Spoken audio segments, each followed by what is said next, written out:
All right, I'd like to open the joint workshop with Sisters Park and Recreation District here, December 10th, 2025.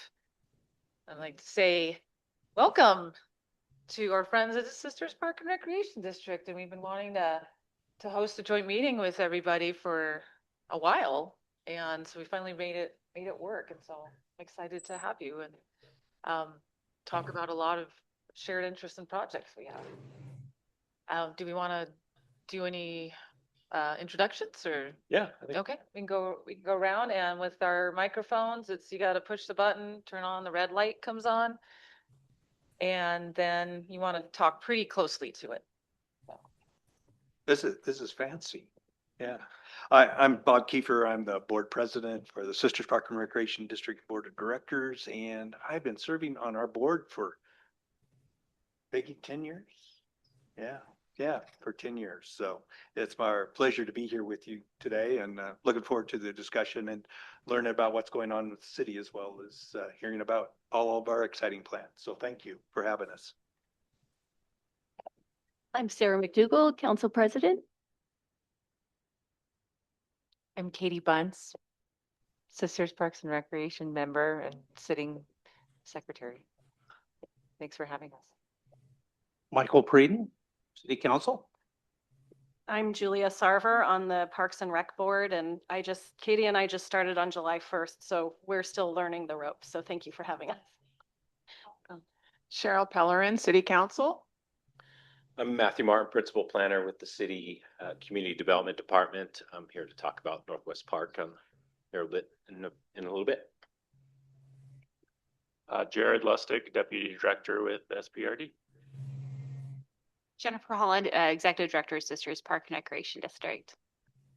I'm Jordan Wheeler, City Manager. And I'm Peggy Tehan. I'm Treasurer on the Parks and Rec Board of Directors, and I've been serving almost 20 years. Thanks. Appreciate the opportunity to be here. And then Gary online, would you like to introduce yourself? Yeah, I'm sorry I'm not there with you all in person. It's an event I wish I could be there for, but unfortunately I'm in sunny Hawaii having a very bad time, avoiding all kinds of things like volcanoes and fish. And well, Bob knows Bob and a number of you for many years, and I'm real pleased that this meeting is happening. All right, thanks, Gary. We're always playing where in the world is Gary? Yeah. Now he's in Hawaii. Yeah. Awesome. Well, he was on the Willamette Lane Parks Board for many years, so I'm sure he's a little upset that he's not a person today, but because you are his people. So why don't we start off with talking about our Northwest Park Master Plan with Matt Martin. Yeah, I was do a brief introduction. Yep. One to kind of repeat what the mayor said about the purpose of having these joint meetings. The council's had a goal, or has a city council goal, to increase our partnerships and collaboration, communication with our fellow agencies.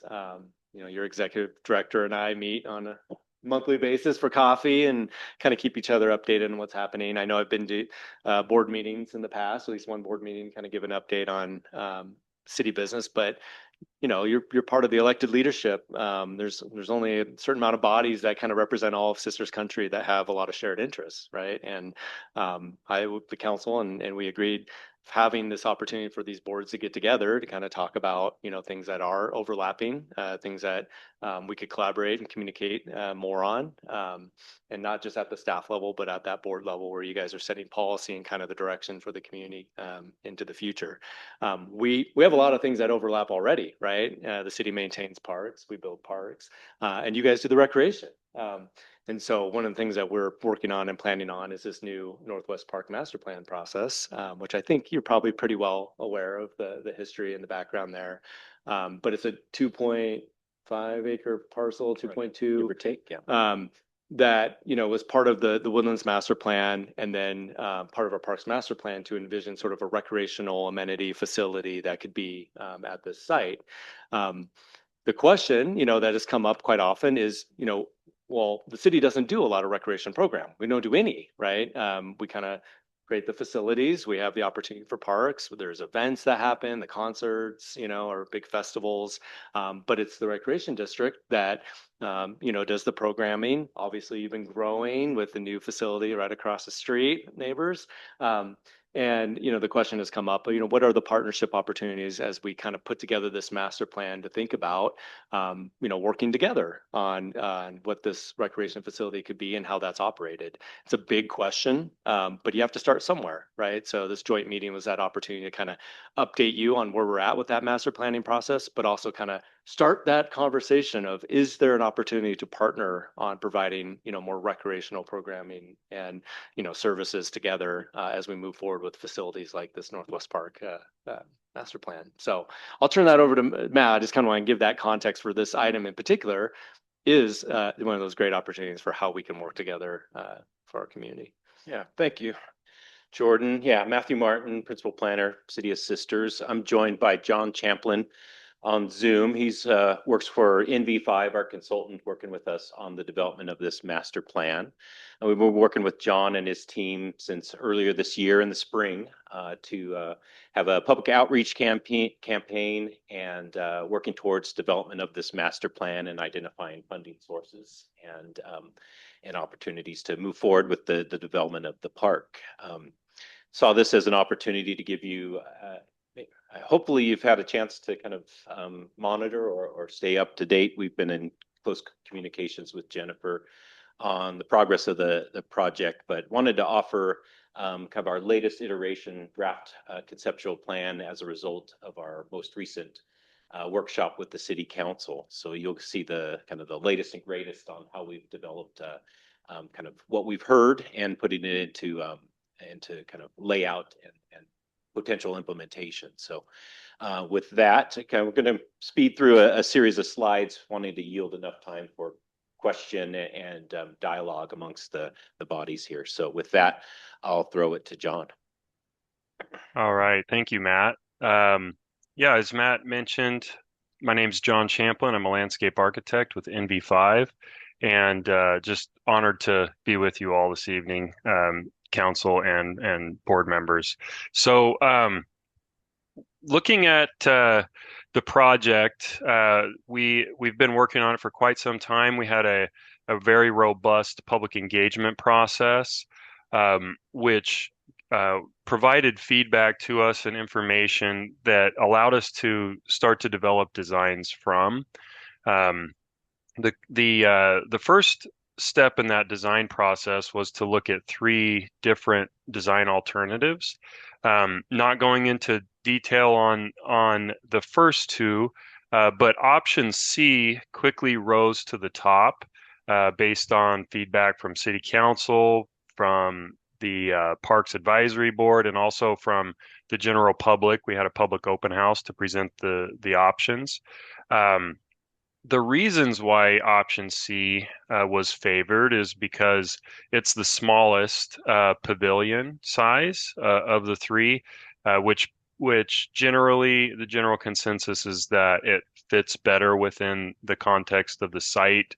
We're a little under 3 acres, and so just the footprint of it seems to fit better. People also like the mix of improvements with some feedback, which we have further developed.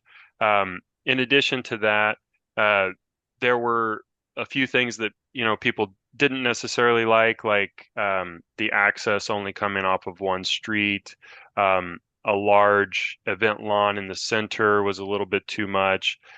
We also had proposed looking at a separate picnic shelter separate from the pavilion, and we thought after feedback that it was best to join those 2 structures. So right now we are at what we're calling a draft preferred concept.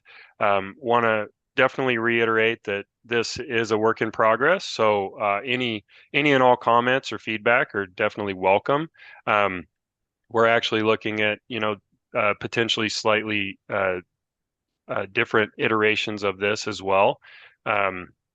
As we speak. But with that said, the design is laid out so that vehicular circulation would come off of the end of Canopy Way, which is an existing street, and circulate down through to an existing right of way, but a non-existent street currently. There's no street improvements, but there will be a future old growth way. And so that provides nice vehicular circulation and access for both um, people coming to the park, but also for emergency vehicles. The pavilion itself would be located up off of Barclay Drive. Um, Again, easy access for emergency vehicles to get to the pavilion, but also for maintenance. The pavilion itself would be a large space, could be open air, could also be closed off during inclement weather on these three sides, to be a conditioned space. So thinking about, deep winter and in the heat of the summer, that could be achieved with, louvered systems or pull-up doors. There's different options there that we can look at. But in the summertime, in the shoulder season, it would be used for hard surface courts. So could be a variety of courts. Currently, we're showing on one side basketball overlaid with volleyball. On the other side would be a full-size tennis or potentially 3 pickleball courts. In the winter time, that surface could be used for a ice skating rink, and so really activated during all seasons and many different purposes. In addition, it could become an event space as well. Keynote C is the conditioned architecture space. So basically the program space, and we'll get into the details of that in just a minute. Out in the site, a few of the types of improvements that have received a lot of favorable feedback are this idea of a naturescape playground. With the addition of a fire watchtower component kind of mixed into that, so sort of a themed naturescape area. On the other side, we are proposing this idea of the Three Sisters bouldering zone. So if you're familiar with bouldering, it would be very in line with those types of improvements, but themed after the Three Sisters. We thought that was a unique attraction.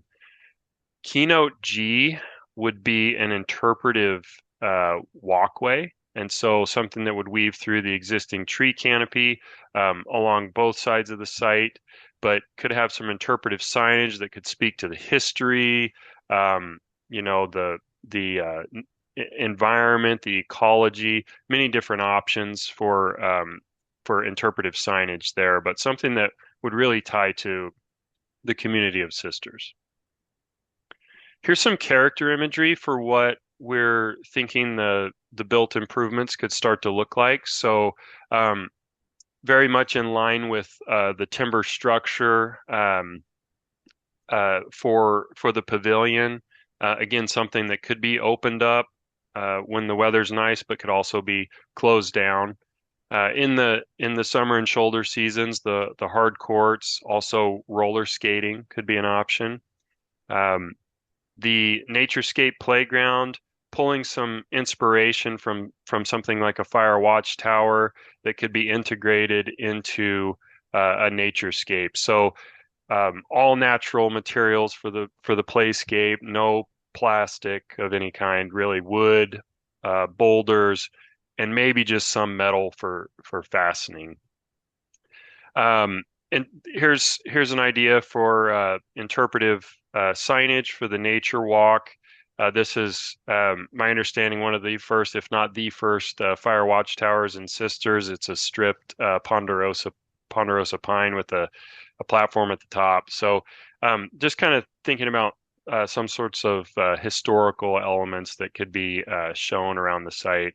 And then this idea of the bouldering. So it would graduate from entry level bouldering to intermediate, and then an expert level. So all three sisters there.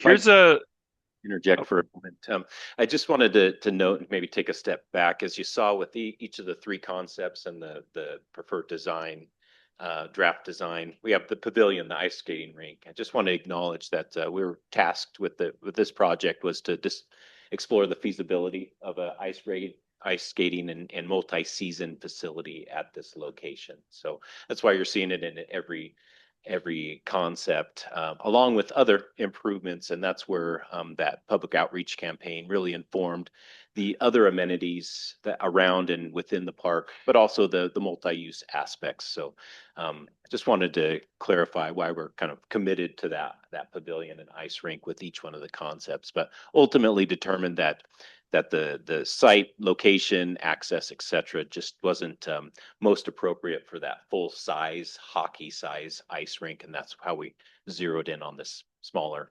structure. So, John, thank you. Absolutely. All right. So looking at the architecture, the big purple area would be the pavilion itself. That's 16,000 square feet. And then the program space would be attached to the side.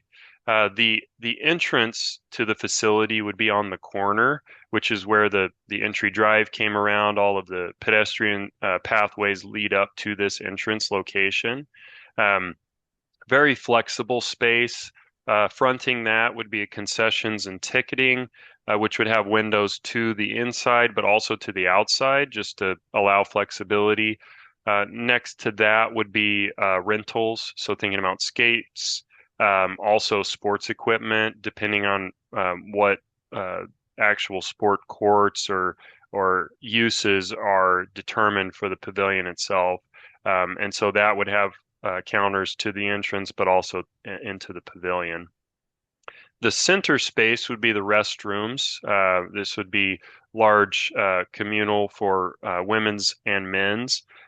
Single unisex restroom and changing space as well.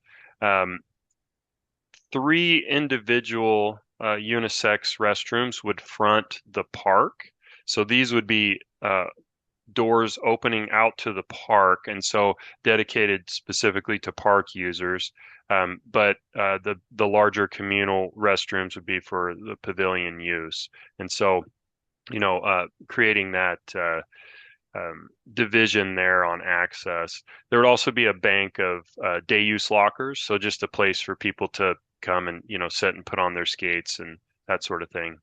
The opposite side would have the mechanical space, so that would include, the refrigeration system for the ice rink. It would include storage, mechanical systems, HVAC for the program space, but also for the pavilion, and then just janitorial space. This is very flexible and will really be determined by final programming.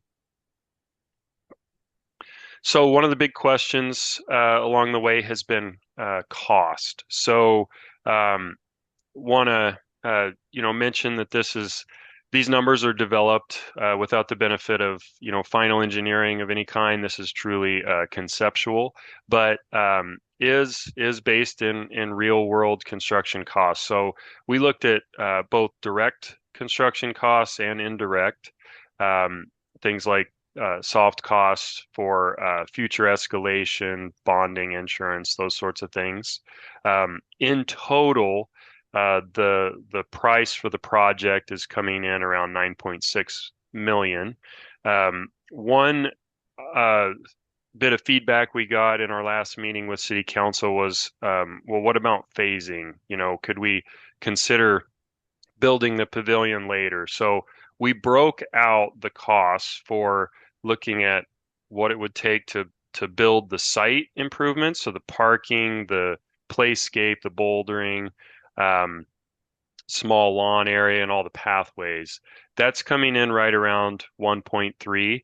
So that would include hard costs and soft costs. That would be that portion of the project. Phase 2 would be just the pavilion itself. So that would come in around 8.4. very, again, early conceptual, but starts to give you an idea of kind of the breakdown for the improvements. One big thing that we would need to solve as part of the project, if we were to phase it this way, is the restrooms for phase one. So we would not want to build phase one without restrooms. So we've got some ideas that we're working through right now for how to do that, but just wanted to give a look at what it would look like for phasing. So with that, I will kick it back to you, Matt. I don't know if you have anything else to add that I might have missed. Yeah, just want to acknowledge if you've been following along at home or to counselors, you're seeing that this uh, latest iteration is reflective of our conversation we had in November. Previously, you had a sand volleyball court and other features that have been removed and areas reconfigured. Still remains to be a work in progress, looking at potential reconfiguring of the pavilion, the actual construction, moving the keynote seat, the interior spaces to other portions of the building to connect the pavilion to the outdoor play areas, with visually and actively looking at potential expansions to the parking areas. So just acknowledging it remains a work in progress, but really just wanted to offer up this time to any feedback that the board members or city council have on this latest iteration, any questions about how we got here, or other things to be considering as you contemplate potential partnerships and the role of the park district with this facility. So with that, I'll open it up to the group. Especially if any lessons learned over the last year with Absolutely. your Mhm. fancy new project. Yeah.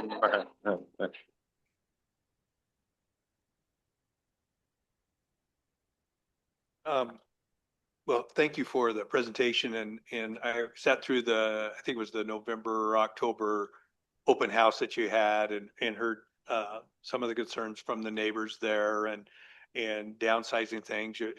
Some good points have been made here. I'm really excited about the bouldering wall. A little bit from a standpoint of just ADA accessible to some of those things. How do we have uh, some access to some things that would be a little more ADA friendly? Maybe something might want to look at from this. Some of my background is in Parks and Recreation Management and planning, and so when I look at this, I see some things that I think are just really great. One of the things you might want to think about, and I think this is a lesson that I'm learning right now with the new facility, is the demand for having a place to just walk safely. We're having lots of young families take that little perimeter trail. What is that, Jen? Less than a third of a mile. But they're making the loop. And having the interpretive trail there, that's small, but maybe is there a way to add an additional loop around the entire property that sort of gives a place for people just to get off the street? So just something to think about with that when I'm looking at this. Um, and I think one of the things that, we would want to do before we went too much further with the idea of programming and be involved much with the ice rink from a standpoint is looking at, okay, what is that cost of that besides just the construction costs? Because it's one thing to construct something and it's another thing to operate it. And is there the demand and all those things? And I'm sure that would be some of the reasons why we look at phasing so much is, really knowing what we're getting into. I can remember back in the 80s, I happened to work for Ben Parks and Recreation, and the only our only place we could go ice skating at that point was out at Shevlin Pond. And you know what? Families went out and enjoyed Shevlin Pond. It was a small area. It was something that was, didn't cost us much. We had to spray some water on it, let it freeze, and do some things during the year and make sure it was thick enough. Or what's happening even down in Ashland, where they up at what's the main park there, Lithia Park. They have a temporary that they bring in, and so those type of things could be looked at on that space, and maybe learn from Redmond.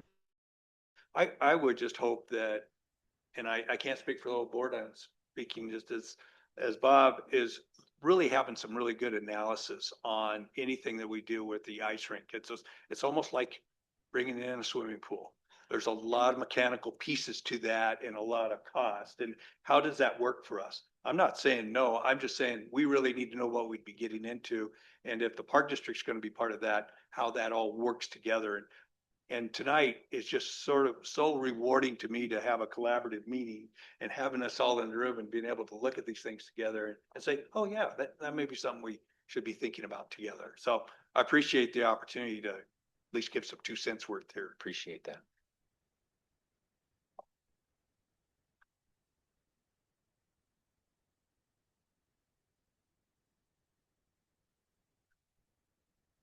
Well, we can think of questions to throw out there.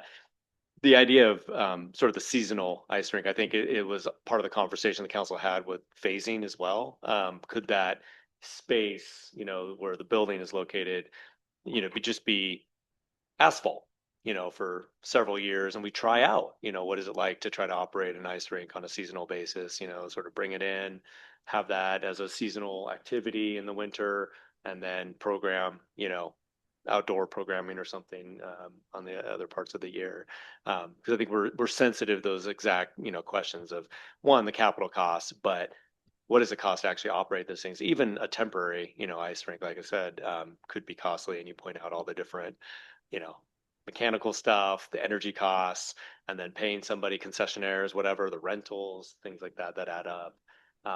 And I know one of the things that has been in the conversation, at least for the couple of years that I've been here, is looking at the future of the district and having the capacity to take on more. And I know you guys have your hands full with something you're probably going to talk about here in a few minutes, your new community park and community center. And sort of looking at this as like, oh wow, not taking on maybe programming a whole nother facility seems like a lot, and we're fully aware of that. We're not looking at this tomorrow. We're looking at starting these conversations so that we're both at the table as we think about these things and the capabilities of each organization to be able to pull something like this off. I think Gary has his hand up. There, unmuted. Most of you probably wish I had that button all the time for me. I want to thank Bob for his comments. I think that they echo a lot of the things that I've been thinking about and that we've talked about in our city council meetings about the property and the site and the respectfulness we need to show to that neighborhood as it gets built out. And I also want to thank John for the changes that I saw today, which reflected a lot of what we discussed in our meeting in November. I've got a long history with Bob and with Jennifer, and I trust them implicitly, and their opinions to me will have a lot to do with how I want to move forward with this as a city councilor and what I want to push for, because without that partnership, we're lost. So thank you all for being here. I'm going to turn off the video and turn off the audio and let you go for it. I promised Bob I wouldn't speak, but I think he knew that wouldn't happen. I just have a question about in terms of if we're considering SPRD taking over programming and managing pieces of this property, which I think this looks wonderful. Would that be seasonal, or would we be managing programming on the sport courts? Like, have we thought about that, or am I asking the question too far in advance? I mean, it's a great question. It's an answer that, yeah, like I don't think we have to answer today. I think depends on sort of the vision on what is in that facility besides ice, right? And we'd want to hear from your board, and what you hear from your constituents in terms of the type of activities that the community wants, right? Is it more pickleball in the summer? Well, we got 8 courts now. That's great. Is it basketball? Is it roller skating? Is it other things that you think would work from a programming standpoint?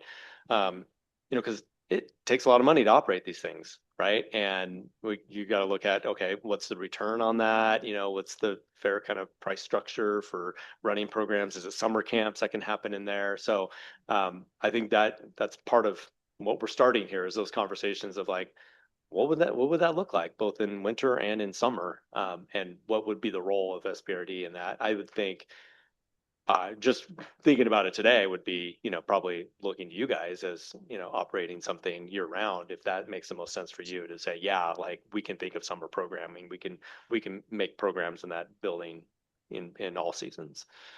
And what's the timeline for the project? We're just, this is the master plan feasibility stage, right? Ideally we come out of this with, okay, we have a master plan, we have a phasing plan, we have cost estimates. Then we kind of look at what can we achieve, right, with our budget. And we have, Parks SDCs, we can update our, Parks SDCs to be able to, and I think they have been updated to kind of build out a project like this. Obviously, $10 million is not something we have in our fund balance, but something within the range of $1 million is conceivable, right? And of course, it's not tomorrow, but something that we can work towards, probably more in the near term of doing some of those initial site improvements. Yeah, just to put things into perspective also, and we also speak only as one person, not the whole team of us when we speak. One of the reasons I think we're also looking at phasing and trying to define what we want here is because, we're getting ready to go farther into the UGB planning. So as the city grows, we're going to have hopefully many more acres of parks to plan, and just trying to make sure that whatever we put here fits in with the whole picture. So if this building doesn't end up belonging here, we don't build it too early. So we're trying not to jump too fast just because there's a lot coming. So I think the UGB number is 15 acres. Is that correct? So we're planning over the next 20 years to have around 15 acres more parks. And hey, let's just all put it online next year, right? And you guys can program all of it.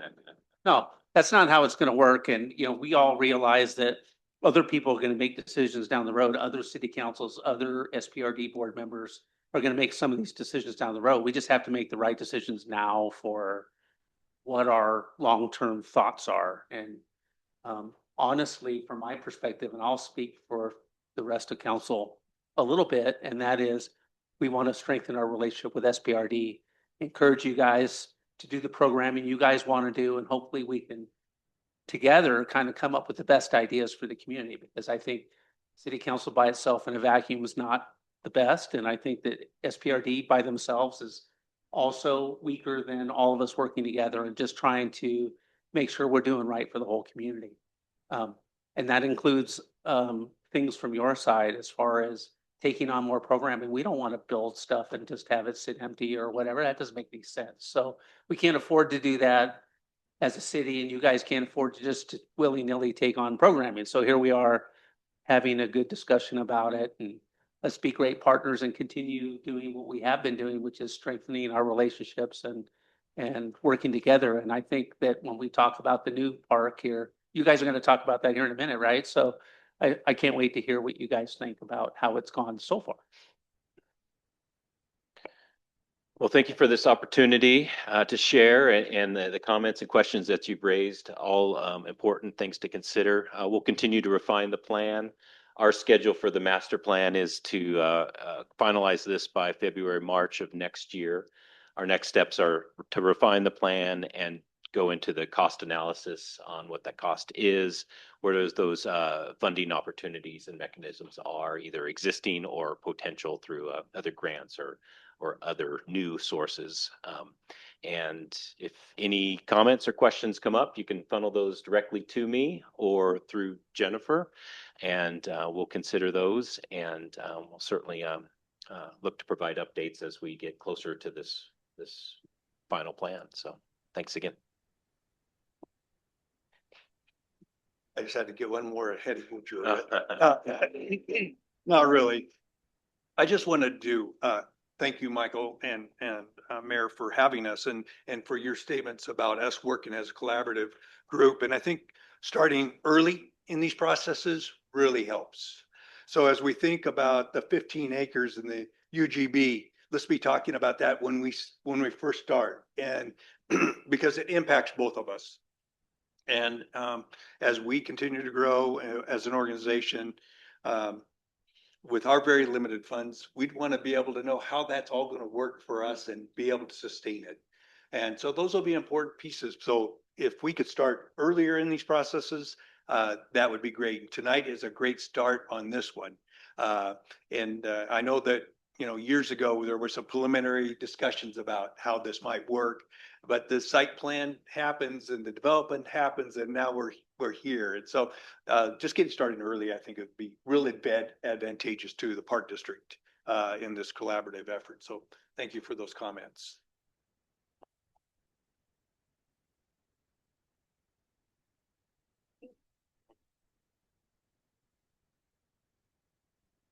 Okay, I guess now we're gonna proceed with the update on our community park. So we have a little slide deck up here that's just a little more visuals for you guys, even though I'm sure you haven't seen it as you drive to City Hall at least once a week, I'm sure.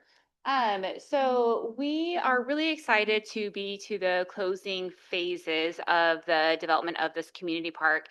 Speaking of working better together, this park would not have been possible without our partnership with the City of Sisters, with Pineview Tennis Club, the school district, and so on. It really was a labor of love with all these partnerships, making sure that we were able to develop this 8-acre parcel of land with very minimal tax dollars. So we're really excited to provide this update for you guys. So if you want to flip it to the next screen, just to give a little bit of background, I know we have some new board members in the room and some people who may not have been sitting on council all this time. This, you know, I've stated that this started back in spring of 2024.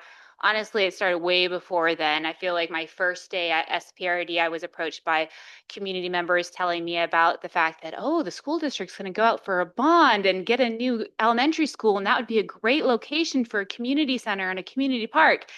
And, you know, boom, 6 years later, here we are. And it's really exciting to see that all the work that our community has done and our community partners have done through the vision process is actually coming to life and continuing to serve the community. So we had a pretty quick timeline with this project. So we went through the community outreach. We made sure we hit elements that were identified in the Sisters Parks Master Plan when we went through the design phase.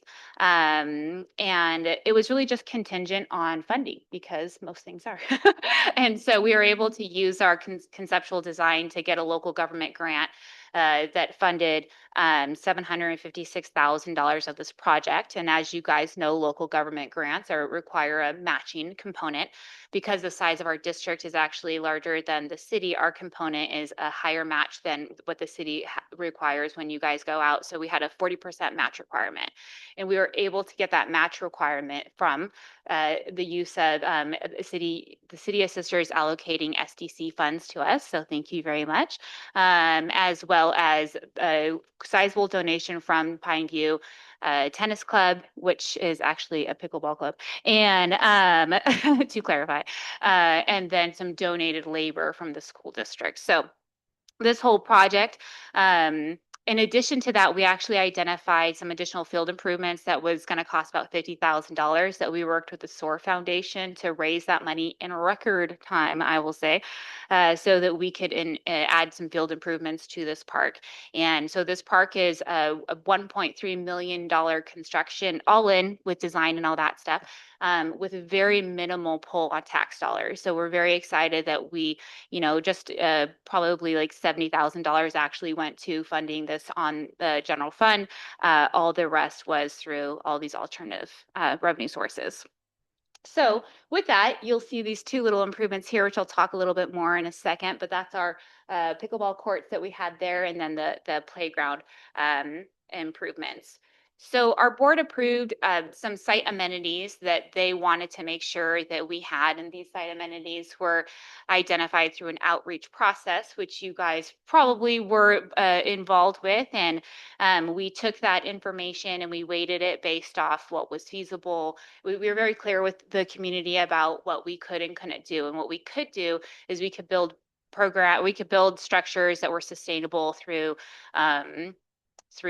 programming and partnerships. What we couldn't do is we couldn't put in a multi-million-dollar structure that would require additional subsidy, because as you guys were talking, you know, we do have limited funding at our district. And so The highlights that the board approved were a paved walking path, a bathroom pavilion building. Those were two that we combined into one.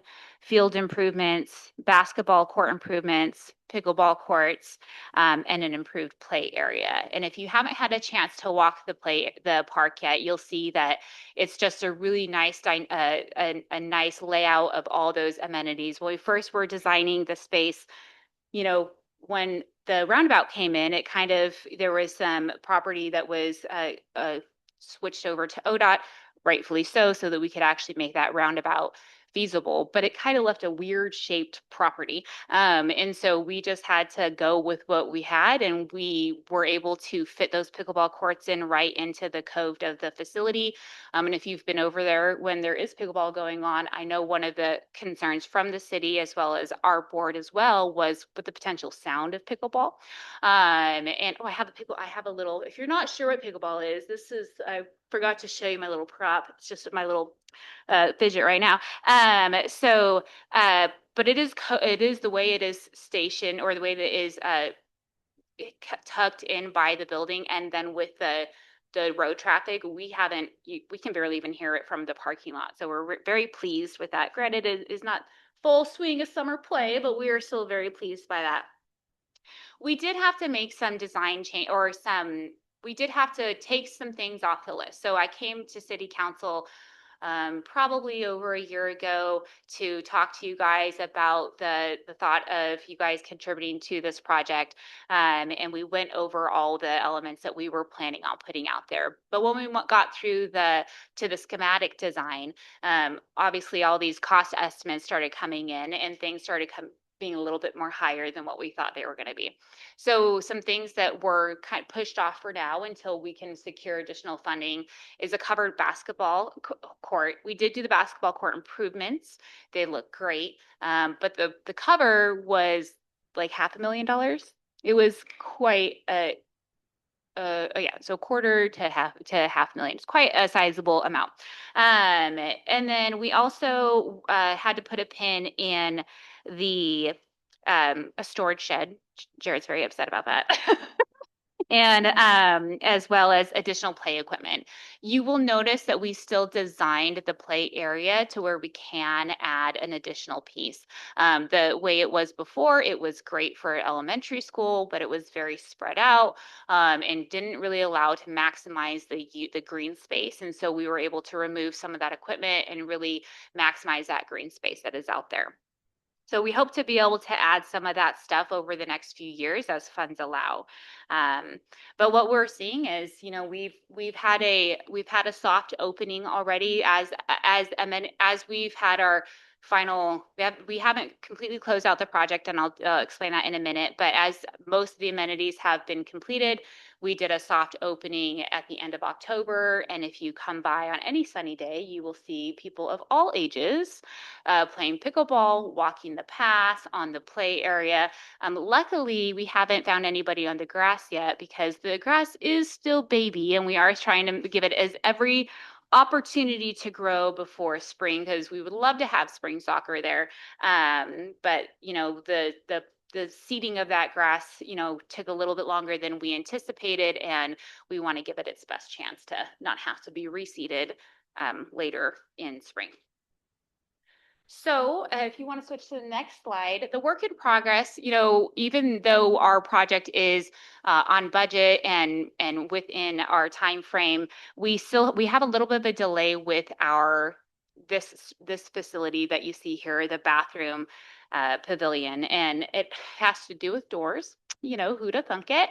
There was the timing of getting those doors has taken a little bit, and if we can't secure the inside of those doors, we can't finalize, or the inside of those areas, we can't finalize some of the elements there. So they're supposed to arrive this week, so we should be able to button that down and get that complete soon. And then we are still waiting on the delivery of some of our last site amenities, including including picnic tables and benches, and then our main sign as well. And we are planning a grand opening in the spring once the weather starts cooperating a little bit, although we have had a nice little bit of a warm winter or fall. And And the next slide is aerial view of the park and well from the roof. And you know, we just wanted to say thank you to the city. It honestly, if it wasn't for your guys' partnership, this wouldn't have been possible. The support with SDC funds, even to letting us, you know, giving us your guys' unused trash cans, that doesn't seem like that big of a deal. But for us, that really just goes to show the partnership we have with the city. And we're thrilled to be able to add this community park to the role, if you will, of public space and program our own park for a minute. So with that, happy to answer any questions. That's a great photo right there. I think you need to market that a little bit and say, hey, here it is, you know? Yeah. Just taken today. Oh, it's a great, Yeah. Right, there you go.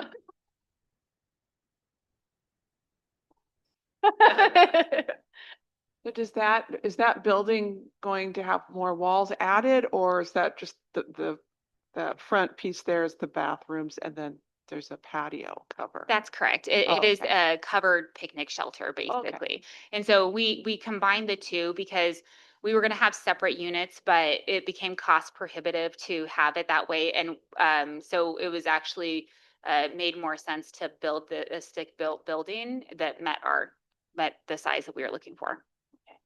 Well, I think it looks great. Thank And you. I love just riding my bike by the roundabout there and just looking down and looking at all the grass and the beautiful courts there.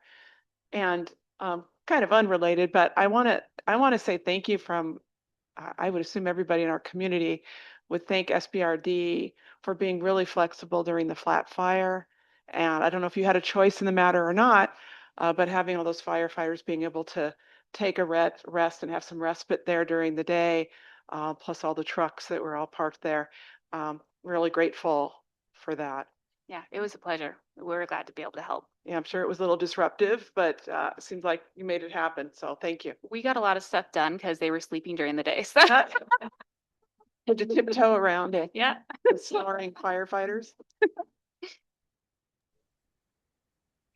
How are people receiving it? What's the feedback you're getting? Oh, everybody is thrilled. You know, we've had, like I said, we've seen a lot of multi-users out there. It's not just one element. So we've had our pre-K. The other nice thing about it being open is that a year before this, we completed a pre-K playground, which supports our preschool program, and it is open to the community outside of our preschool hours, but nobody could really access it because it was a construction site. So now one of the things that we also have open is not only this 8-acre park, but this playground that was fully funded by a private donor that is designed just for 3 to 5 year olds. And so we've had a lot of positive feedback. We have kiddos out there shooting hoops. We have moms and strollers walking the path.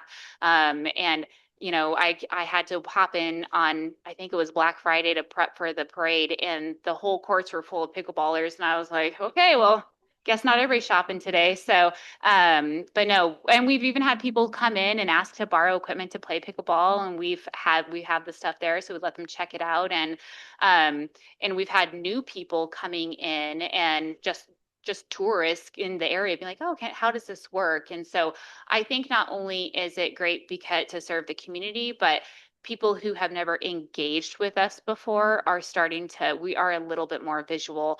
And we've noticed that just from moving over in that facility. When I first moved here over the Cofield Center, I remember people saying how far away the Cofield Center was from everything else. And I didn't really understand that. Being new to Sisters, it just didn't make sense to me.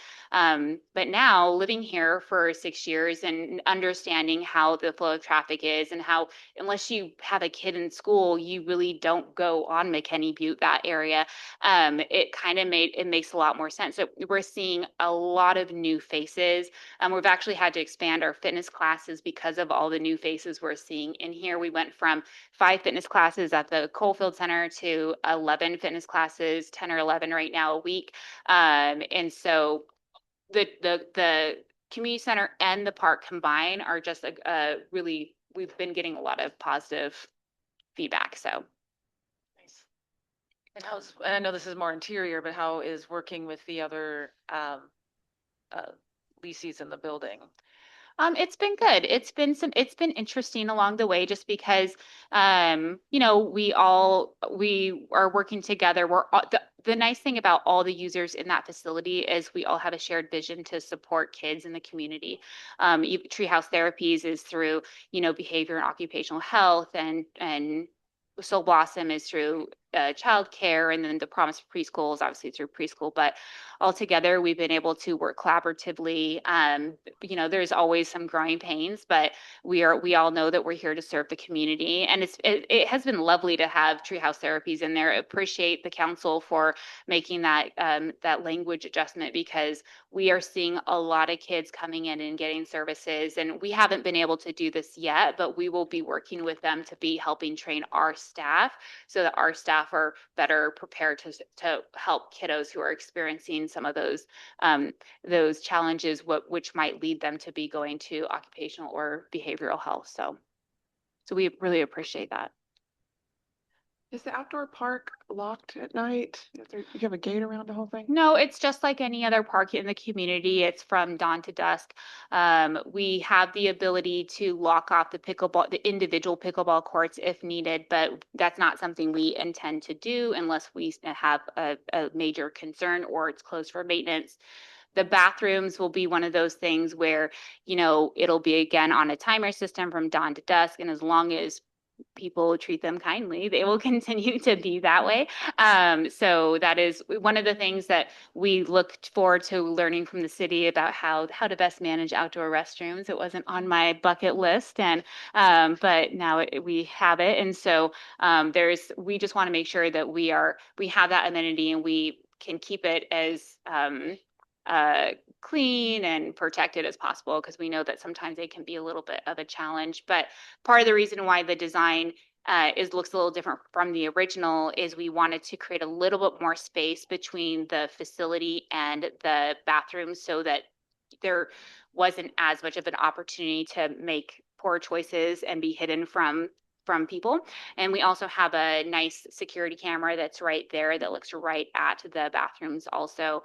And one of the things that we've noticed just being in this space and walking around and experiencing it, you know, if you get a pretty good 360 viewpoint from anywhere that you're sitting from anywhere in that park. So you can be at the play area and you can see the courts and you can see the walking path and you can see the fields and you can see the basketball courts and vice versa. And so the more people that are there actively using that space, we're excited about that too. So. I think that picture kind of shows it. You can see just about everything you have except the basketball court, you know, and so that's really awesome. I think it'd be good to hear after your spring opening and kind of get feedback on how the courts are doing, the number of courts. Because when I think about the whole community, I think about, well, how many basketball courts do we really have in our whole community? And that might play into our design with Northwest Park. Maybe we're short a volleyball court and we need another one, or we're short whatever. So that'd be good to keep that feedback going back and forth as you guys open in spring. Absolutely. Thanks. Yeah. Can I bring up Good. unrelated? Oh, go ahead, Gary. Yeah, I'm going to jump in real quickly. I want to be sure this gets said. I want to thank SPRD in particular for the efforts that you've made to support this community, not just with the Coalfield Center and the programming, but stepping in. You mentioned going over on Black Friday to get ready for the parade, and that triggered a memory for me of when you had to step in and take over that activity. And it has flourished and gone forward. And I want to personally thank you and your board for taking on that extra load, which probably wasn't on anybody's horizon at the time. And it makes the city a better place to be. And I look forward personally to continuing partnership, growing partnership. And you're always going to have an acceptable ear here when you want to come and talk to us about things we might be able to do to help you out. So thank you, your board. And I couldn't be more delighted to have an organization like you in this community. It's scary. Yeah. And I wanted to bring up a different topic, which is, if that's okay. Oh, sure. I was going to make a last Just, comment. you know, just like to maybe think about, encourage a future joint project between SPRD and the city for maybe a new disc golf course. The one we have now is on school property, and I think that long-term, may not always be there, so it'd be kind of great to start thinking about that. I know this is more my recreation hat, not my city hat, because I do play, but it'd be great because the city has land and SPRD has already run a disc golf course, which is really not tough programming, to be honest. It's kind of an easy one. And I think it's a partnership of that type where we have one thing, you have the other, and we can just get together and maybe in the next 5 years, maybe we can have a new one on a city park somewhere, as we grow. And, maybe the park down the highway, out on the Lazy Z property might be a good place for it because it's kind of open out there and there'll be a walking path. So just wanted to encourage that to the board and just kind of think about it. It's really inexpensive. Yeah. Other than the cost of land. Yeah. And if the city owns the land, that makes it much easier to do. So thank you. I appreciate that. And I think that not everybody realizes how much that actually brings people to this town. I've worked many a weekend and that parking lot's full and it's from the disc golf course. And so I think that I appreciate that and we'd be happy to have that conversation. Sure. Thank you. I think I've killed a few trees out there, but um, Jennifer said something, and it was repeated a lot about the partnerships here. And again, like, the example of having this joint meeting is a great example of that partnership. And I think when you step outside of Sisters, you forget that this doesn't exist in a lot of places. The kind of the way this community works, this project across the way, partnerships with, outside groups, other government organizations, a school district. We're not working in a silo here. Like there's a lot of these conversations that happen. And then not just the government agencies, but C4C, partnering to bring like the Children's Museum to the new community center. You had Kid Fest there. I think it was when the groundbreaking was for the park. And that happened fast. So thinking of all the different groups that are able to use that building, the public meetings, I think we've scheduled meetings in there. We've had big community conversations about houselessness in this new facility.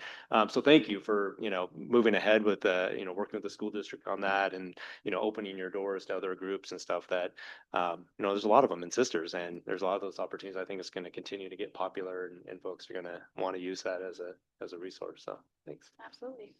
Anytime you guys are looking for funding and you need, just help, some backup, we would love to help you in any way, letters of support or, small grants or whatever. And if you go for more permanent stuff, just let us know. We'd like to help for sure.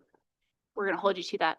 I mean, if it's not on council, I'll help. I mean, I'll put on my self hat and, again, I'd love to help out SPRD, after my political career is over. That'd be great. Well, you guys have always been such great partners, and we really appreciate it. And we're just excited to continue to be able to work with you guys. And whether that is through programming or events or, whatever that could look like. I mean, like we have a unique design here in our community and we love serving the community and it's nice to have, and it's nice that you guys are so close now. I could just walk on down and ask a tree question. I don't have to send an email. It's very exciting. Yeah, right. Right? Yeah. All right. Well, our time is up. So I really appreciate everybody coming out for this meeting and let's do it again soon. And again, yes, we're across the street and let's keep the conversations going. All right. Thank you very much. During this meeting and the regular city council meeting will start at 6:40. All right, I'd like to call to order the December 10th, 2025 Sister City Council regular meeting. Would you join me in the Pledge of Allegiance?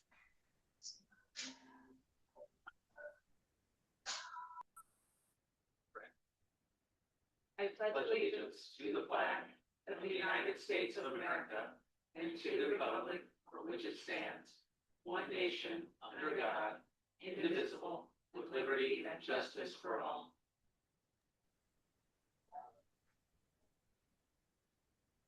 All right, thank you. Mayor Lutz. Here. Council President McDougall. Here. Councilor Predin. Present. Councilor Ross. Present. Councilor Pellerin. Here. All right, do you have any visitor communication? Oh, sorry, excuse me. I get ahead of myself. It's Christmas. Do you want to? I move to approve the agenda.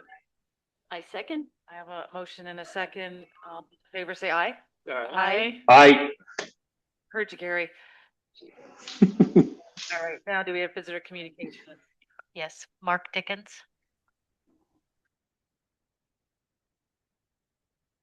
Mark Dickens, 133 East Black Grade Route, Sisters.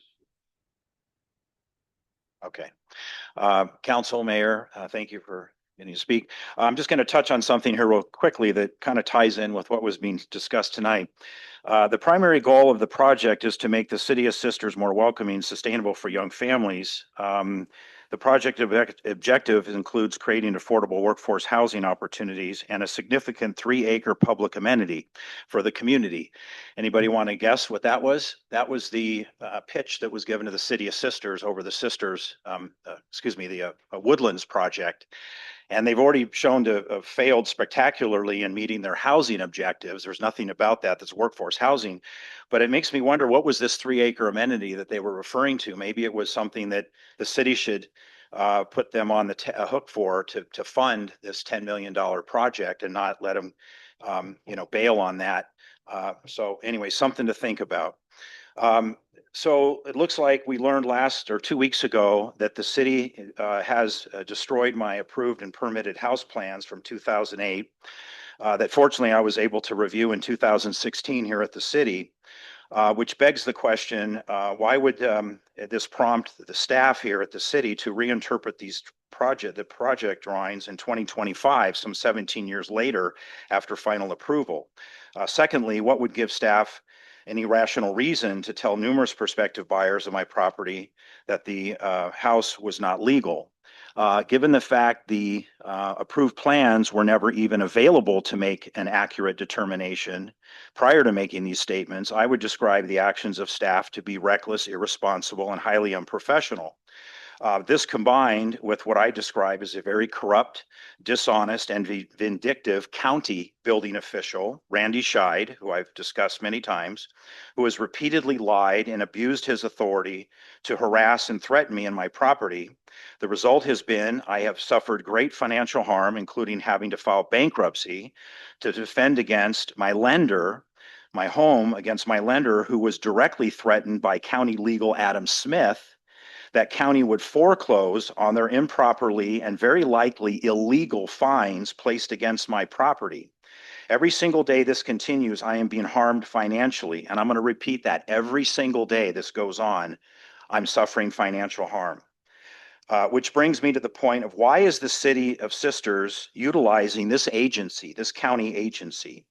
They have a highly dysfunctional and mismanaged department, as evidenced by numerous recent articles just this year by KTVZ and the Bulletin, where they can't even manage their own projects. They've got numerous delays. They've had internal, external audits that have shown that they have been delayed in processing, permitting, on and on and on.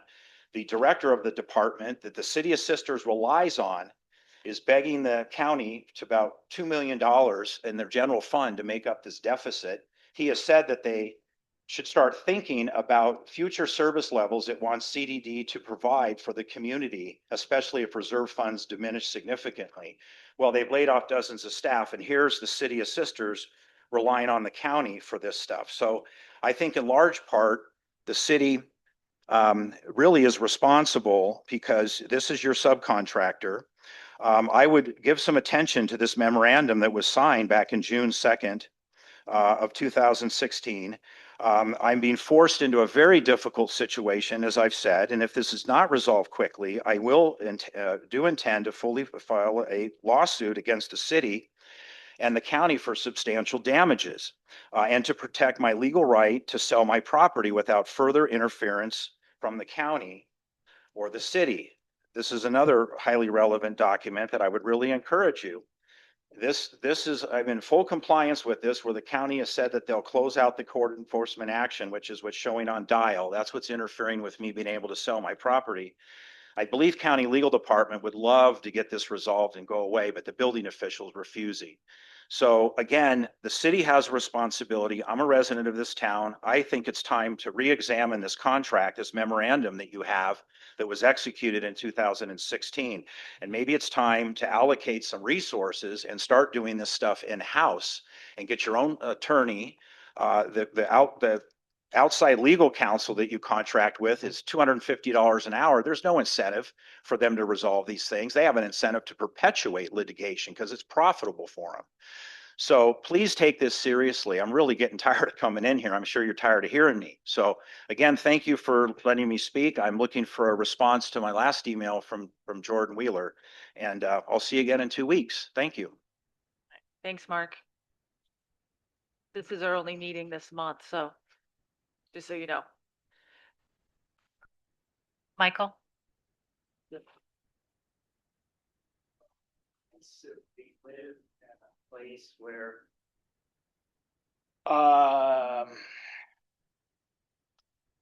politics doesn't affect policy and business from the highest office to the smallest city on the land.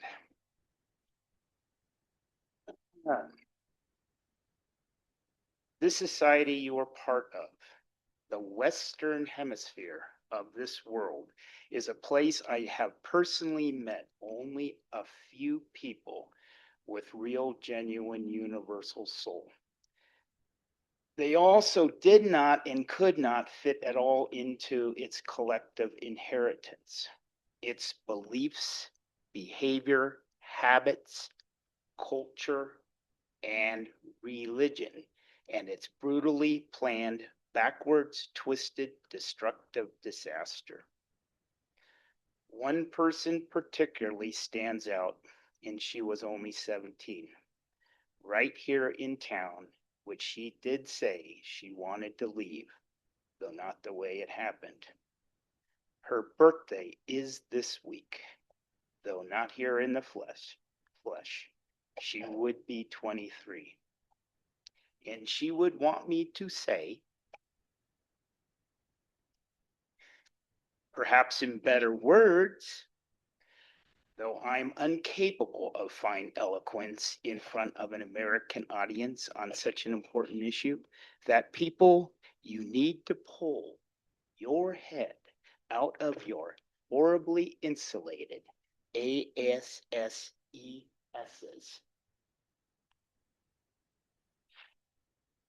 and do not kill, prey on, try to reform, and mutilate just an old messenger. The problems you will find is in the mirror if you can start using them correctly. Thanks. Thank you, Michael. There are no others and none on Zoom. Okay. All right, thank you.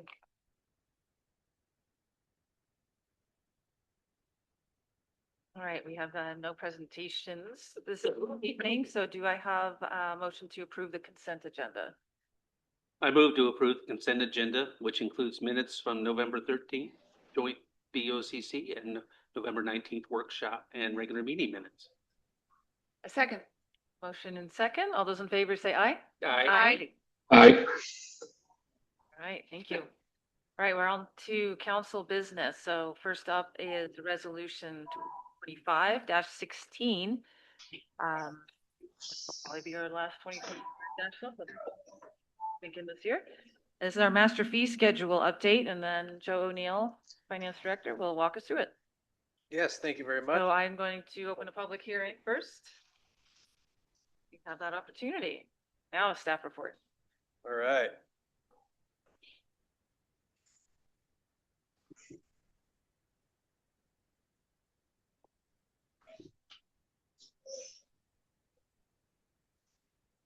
Okay. There we go, master fee schedule. So there are 4 items on this master fee schedule update. 2 of them are a little unique, and they both cover a couple topics that we don't discuss a lot. So I tried to explain those as best I could in the staff report, but please feel free to ask any specific questions about those, of course, and when we cover them. So the first one here is just the personnel costs related to public events. So as you know, we try to take the cost recapture approach with our public events process.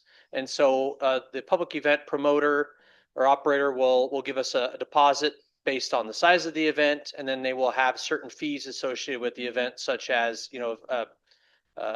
if they rent any cones, picnic tables, things like that. Well, with that is also some time that Public Works crew typically or administration devotes to that application process. And this was adopted a few years ago, and since then we've just had basically staff increases. And so we're just trying to be respectful of that and to kind of recapture the actual costs that the employees contribute to those events. So that's the first part of that. So before they were $40 and $60 for Public Works and administrative respectively, and we propose those to go up to 60 and 80 respectively. Okay.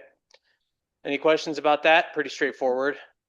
Yeah, just to be clear for everybody in the room that we're not here to make money on these event fees. We're just here to break even and recoup some of the costs for the time that personnel have put into it, city staff. Yeah, that's a really good point. So anything above, the deposit, they pay us, but anything below that, we give it back to them, as you see when we do the payables and the checks and stuff. So, yep. Awesome. Thank you. I really support that. We're a community and we want to see the community have their events and have that opportunity without having a cost burden put on by the city. Yeah, agreed. Okay, so the second one is a little bit unique, like I said before. So kind of an informal agreement we've had with ODOT prior is we use a little bit of the cinders that they have locally, and in exchange for that, and to soft exchange for that, we do a little bit of the maintenance, especially on Cascade, as far as like cleanup and things after winter time or after heavy snow events that a lot of cinders are used, and we use our street sweeper to clean those up. Well, as ODOT, of course, as you know, kind of takes a real close look at a lot of their operations. They want to make sure that they're tracking everything that's going in and out of pits, rightfully so, in an effort to kind of come up with an agreement to exchange those cinders for street sweeper time. And so eventually we'll probably have some kind of right-of-way maintenance agreement with them. But until we do, we've got to kind of figure out how many hours are contributed to that effort, and kind of in exchange for how many yards of cinders or what have you. So we don't really have a solidified fee schedule or fee for the street sweeper use. And so we're just adding that street sweeper use in here. And then we took, as I said in the staff report, there's a street sweeper line item for our particular street sweeper, matter of fact, from the FEMA rate. So we utilized that amount coupled with the Public Works personnel fee of that $60 per hour to come up with $160 an hour for street sweeper fee. So that's that one. Okay. Seemed logical. Yeah. I know it's kind of nuanced and interesting, but yeah, just one of those things. And so the next one here is another thing that we don't talk a whole lot about. But if you have an irrigation system at your residence or at your business, you're required to have a backflow device so water doesn't get pushed back into the system, and that needs to be tested every year. And we use a third party. We engage with a third party contractor through an RFP process to do that work. And just in connecting with staff, not only Public Works but in finance, the process is a little bit clunky. We're exchanging worksheets from the contractor to compare to ours, and so we kind of brainstormed some ways we could kind of do this process better for everybody. And one of the things that is really cumbersome is analyzing all these reports for every single minute. You're looking at over 2,000 accounts in order to add them to a fee for a particular utility billing month or not.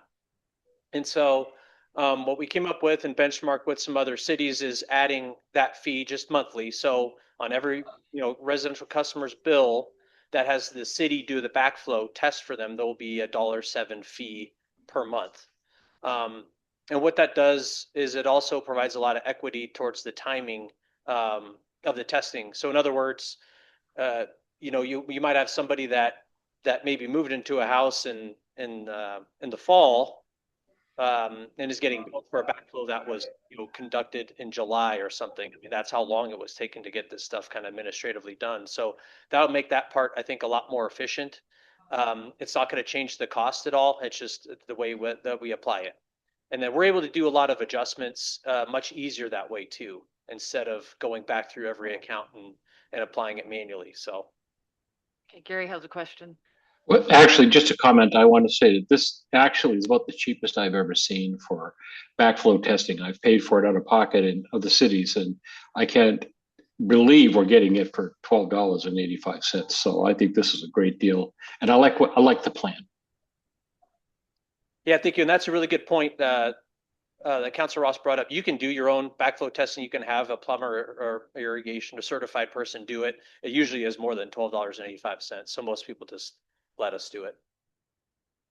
Does that require going to every lot? They go to every lot. Yeah. So they go to every lot. And if, you know, it's inaccessible, they note that. If the assembly or the backflow device is inoperable, they note that. I mean, they try to fix it if they can. If they don't, then the onus is on the landowner to fix it. So even the exchange of that information is kind of clunky, and we're gonna, not to get into the weeds, but we're gonna integrate the process into our GIS mapping system, as I noted. And so it'll be a lot easier for us to update and for the contractor to update information kind of simultaneously, so we can get after you know, the people that need to either let us into their house or yard, or if they need to fix the backflow device. So should work out pretty good. What would be the effective date Of doing this? It'll be likely July 1, I think, is when we planned on doing this. Yeah, because we've already billed for this year. I think that's when we internally talked about applying that. Okay, and there'd just be some notification go out to residents? Yeah, yep. We'll get some notifications out and then apply that. Mm-hmm. So the fee change starts July 1st, not the Right. actual inspections. Right. Okay. Right. Moving it to annual, to monthly. To monthly. Yep. Okay. Yep. Got it. Yeah. Okay. Okay, and then the last item here is SDC rates. And so if you'll remember, a lot of our SDC rates are parks, water, and sewer updated, usually on the fiscal year, but the transportation SDCs are updated on the calendar year. And that's just kind of the timing of the master plan adoptions that we had for that. And when council and staff at the time wanted to initiate those fee changes. And I think that was, if I remember right, was largely due to the kind of the updated fee, and kind of not making that kind of one of those fees that was going to be effective in 2 weeks. And so we gave contractors and such a little bit more time to adopt those, and we just have kept with that same 12 calendar months throughout time.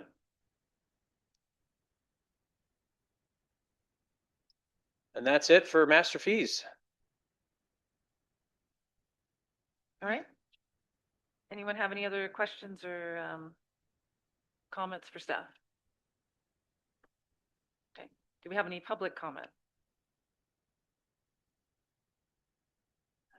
None. Okay. I will close the public hearing. Would anyone like to discuss anything else, or just besides this is just kind of our good governance and action and making sure that we're doing good cost recovery and then making us kind of as efficient for users as possible? I mean, to be fair, only having 4 changes to the master fee schedule is pretty light. So good job. I mean, it's a big schedule. It's 3 pages, right, of different fees, and we're only changing 4 of them. So pretty amazing. Okay. I move to approve resolution 2025-16. I'll second. Okay, I have a motion and a second. Can do a voice vote. So all those in favor say aye. Aye. Aye. Right. All countries heard from. Motion passes and the resolution passes.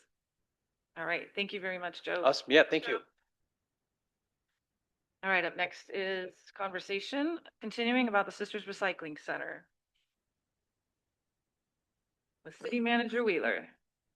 I have two microphones here. I think I'll just use one. Yeah. Thanks for that. Stray, I don't know. Okay, so this is a recurring conversation. We've had a council goal for a couple of years to develop a plan for the future of our recycling center. We've had a couple different workshops over the last year or so about this topic, kind of describing the unique sort of amenity facility that we have for a small town, having this recycling center, and how that's sort of a legacy of an era before we had as much curbside services. I think it dates back to when the city was even transferring out of the garbage business, when we used to provide that as a municipal service. So, you've heard from Republic Services and from staff about the different options about the recycling center. We've talked about the cost for servicing that center is about $100,000. Some of that is offset on an annual basis by Deschutes County of exactly $40,000, which they provide to Republic Services, and that number kind of continues to grow each year as the costs to provide that service and the commodity prices change and things like that. So we've talked about different options for what do we do with that recycling center? Do we expand services in light of the Recycling Modernization Act? Do we say, hey, we're going to get out of the business and direct folks to the Northwest Transfer Station as an option? And think what else can we do with that property? And then we met with Deschutes County, last month in a joint board meeting and kind of heard about their plans, both on the landfill, but also in terms of their services that they may be expanding to unincorporated residents in the county. Because a recycling center serves not just city residents who, use it primarily for glass, but also cardboard and maybe some commingled, but it serves unincorporated residents as well. And, that's why Deschutes County provides that $40,000 subsidy. So when we met last, I think in September, the council was interested in just getting a little bit more information about what does the public feel, how is it used? So we did a survey, an online survey, had about 433 responses, which, again, this community likes to do online surveys. It's a pretty good sample for a city of our size.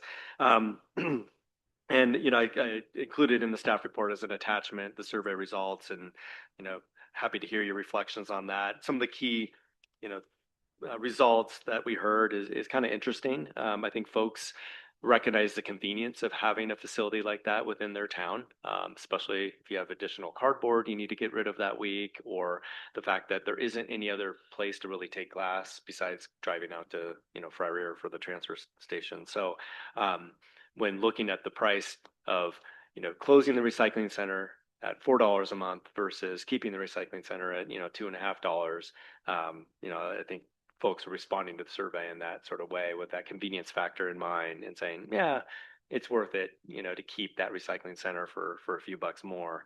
And so, surveys are always, it's not scientific.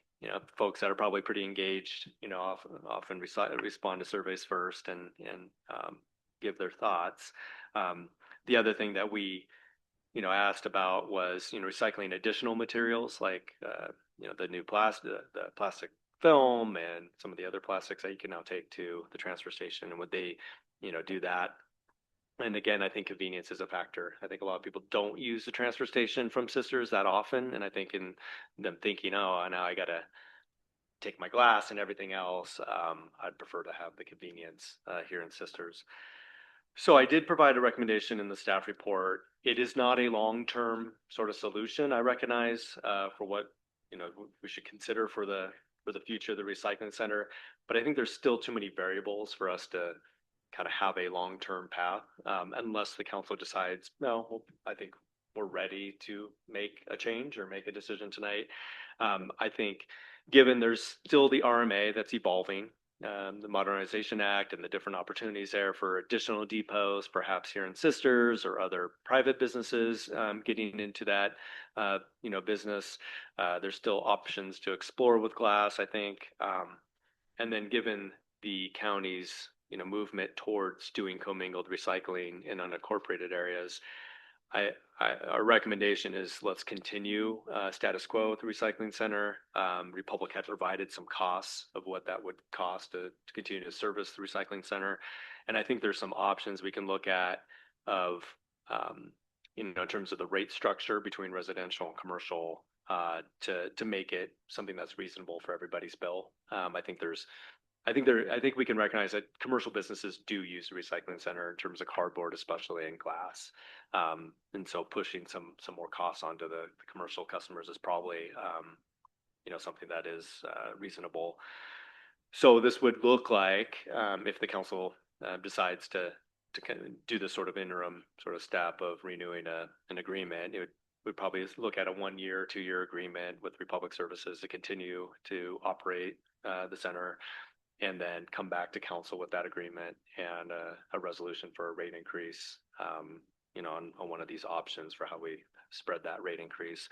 And then we'll just continue to monitor what's happening in the county and with the RMA, and likely revisit this in another year or so. And I know Republic came tonight, so thank you. I'm sure they're open to questions if you have any. But really kind of looking for your direction on what to bring back to you in the next month or so, for either this interim recommendation or otherwise. Yeah, so I have a couple of comments. First, I do appreciate the survey. I mean, I appreciate the work that goes into those and then bringing them back and doing the summaries. This is just an overall comment. This is not related to this topic. I'm very wary of the surveys we put online, and I'm not sure who it's reaching, and I'm not sure if we're missing some key market pieces of our population. And the only reason I say that is I want us to be wary of treating these surveys as if they are like inclusive of our whole population. I'm not saying they can't give us some guidance, but as Jordan mentioned, they're not statistical.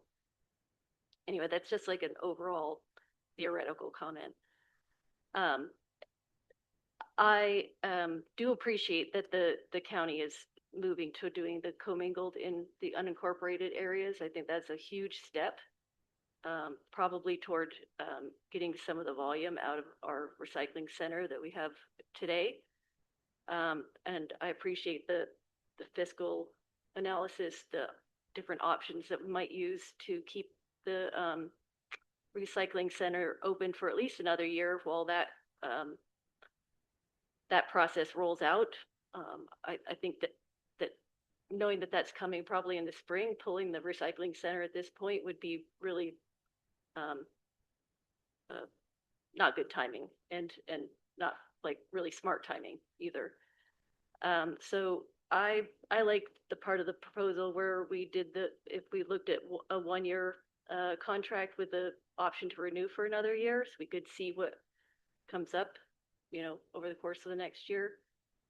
My personal preference, you offered some, things turn off very quickly. You offered us some options about what different rate increases might be. I kind of lean toward to keep it simple, universally increasing all customers $2.66, but that's just where I'm at. So I don't know if I answered everything, but that's a start of what I thought of your write-up, which was really helpful. Thank you.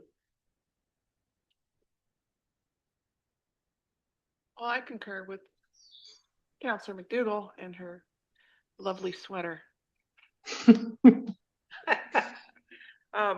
I too, kind of look at the poll and you don't know who's answering it. You don't know if they really know if they're in city limits or just the zip code. And there are some things that could be questionable on that, but it does kind of give us some guidelines, or at least, like I said, we can't just take it as this is completely accurate. But I do think it gives us some insight. I agree too with knowing that there's quite a bit of change coming up in regards to the county, that renewing for a 1 year operating agreement with the option to renew for additional years, one at a time, sounds good to me. And I also agree with the option one of monthly rate increase universally of $2.66 to keep that recycling center open, because recycling is a good thing and it definitely gets used.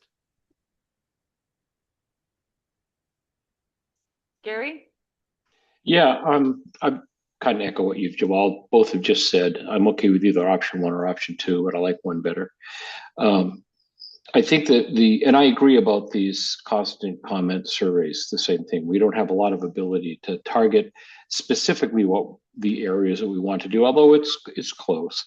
And I think the one thing that hit me the most about it, that's the most concern to me, was, would you recycle if you had to take everything to Fryer? And there was a big no in that one. And so I think until we figure out a way to make it easy and accessible to our homeowners that don't want to drive 5 miles, whatever it is, 6 miles, we should do what we can to keep this stuff out of the waste stream. So that's my political pitch, and I'm in favor of this, and I appreciate you putting these different ones together for us.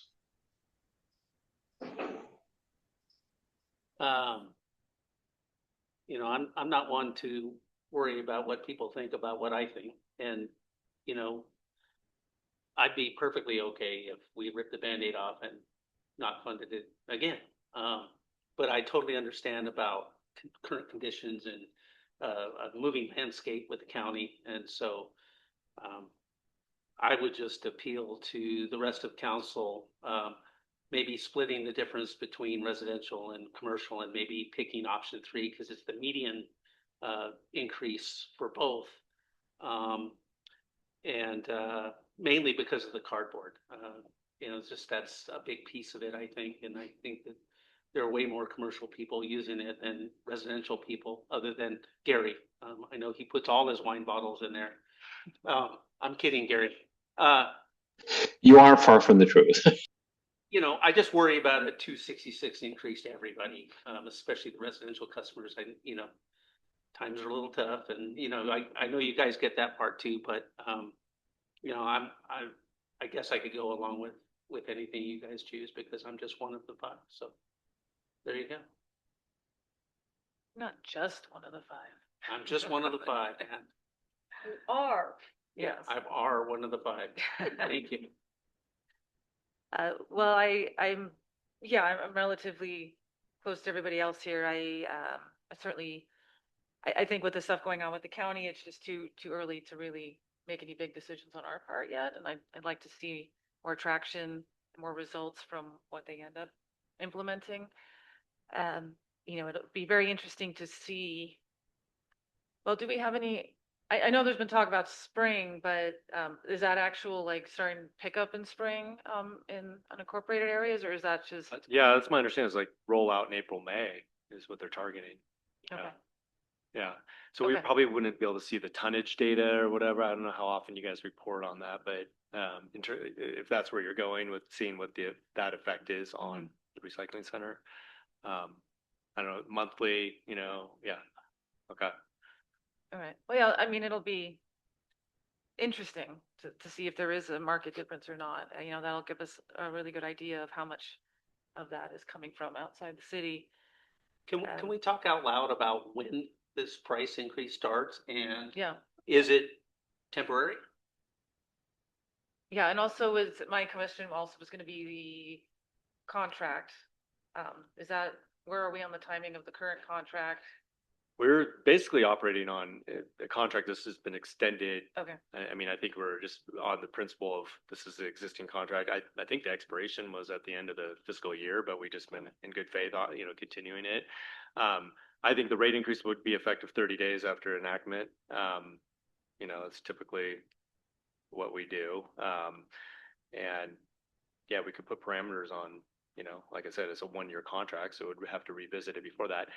I think in terms of, you know, going forward after that, we would have a conversation with the public of whether that rate increase then just gets embedded into the next rate increase for continuing operations that they just have for regular rate increases, right? So we keep that number and we remember that number. So, you know, it kind of gets built into their profit margin. So if we take on glass, we would, you know, use that as part of the increase cost of picking up glass down the road if that's what we decide to do.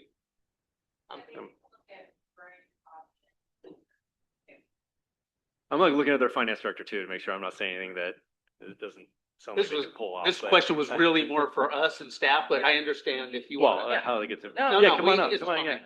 But I, If everybody else says it's okay. Yeah. I hear what you're saying, Michael. Yeah, but I mean, no, I no, just wanna, I agree that calling it temporary, understanding that it might not come out only because it gets wrapped into a different The next- increase, but it next is phase. considered. Right. Yeah. But anyway, go ahead. Thank you. That was gonna be my point is, if you make a choice that you want to move forward with, the agreement for the Sisters Recycling with the rate increase, and after 1 year, you don't want to renew that contract and you want to move to curbside glass, for example, we can, that will be considered. The cost of that rate increase will be considered towards curbside glass. So that's, I'll say relatively easy. He's the one responsible for it, so it's easy for me to say, but for us to do. And be able to present those options for council consideration. Yeah, I think that would be a kind of a deal breaker if it wasn't, right? Just because I think we need to be pulled into the money side of what we do here, so, yeah. Okay, that answered most of my questions, and I think I'm more like with Michael. I think would prefer option 3, because I think it puts, I think option 1 is just, it puts a little more more onus on the residents, where there's pretty good belief that there's kind of maybe a little bit more outbalanced use of the commercial accounts, maybe using that facility, and also, pop people externally as well. Can I ask to a the question? city, but yeah. This is curiosity. So what is a commercial account? I mean, is it all businesses, or, so, I mean, Counselor Frieden has a business downtown, right? And so, but I'm just using this as an example. And so, like, he's not a big cardboard producer, but so I'm trying to picture in my head, like, who are we talking about? Our building has a commercial account and it's built into our lease rates, and they have cans out there that are standard residential size 40-gallon, what are those 40? Yeah, The we bigger have cans. 35 gallon, 65 gallon, or 95 gallon, but generally commercial accounts are those businesses. They can have residential containers. They can also have containers in larger sizes, such as 1 yard, 2 yard, 3 yard, 4 yard, 6 yard, 8 yard. And they're serviced by a different style of truck. So that's why we generally categorize them as commercial customers. Because of that reason. Is my office building considered a residential customer No, your office building would be considered commercial with with residential? residential style containers. Okay. There you go. So And are those commercial accounts that you were describing, Erica, do they also have cardboard pickup?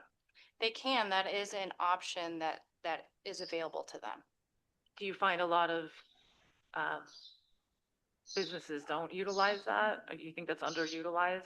I wouldn't necessarily say so. I think we do have a pretty good mix of commercial businesses that use the cardboard service option. They also have the option available if within city limits, they can use commingle, and that's why you see some of the residential style containers, because they can use commingle recycling options as well.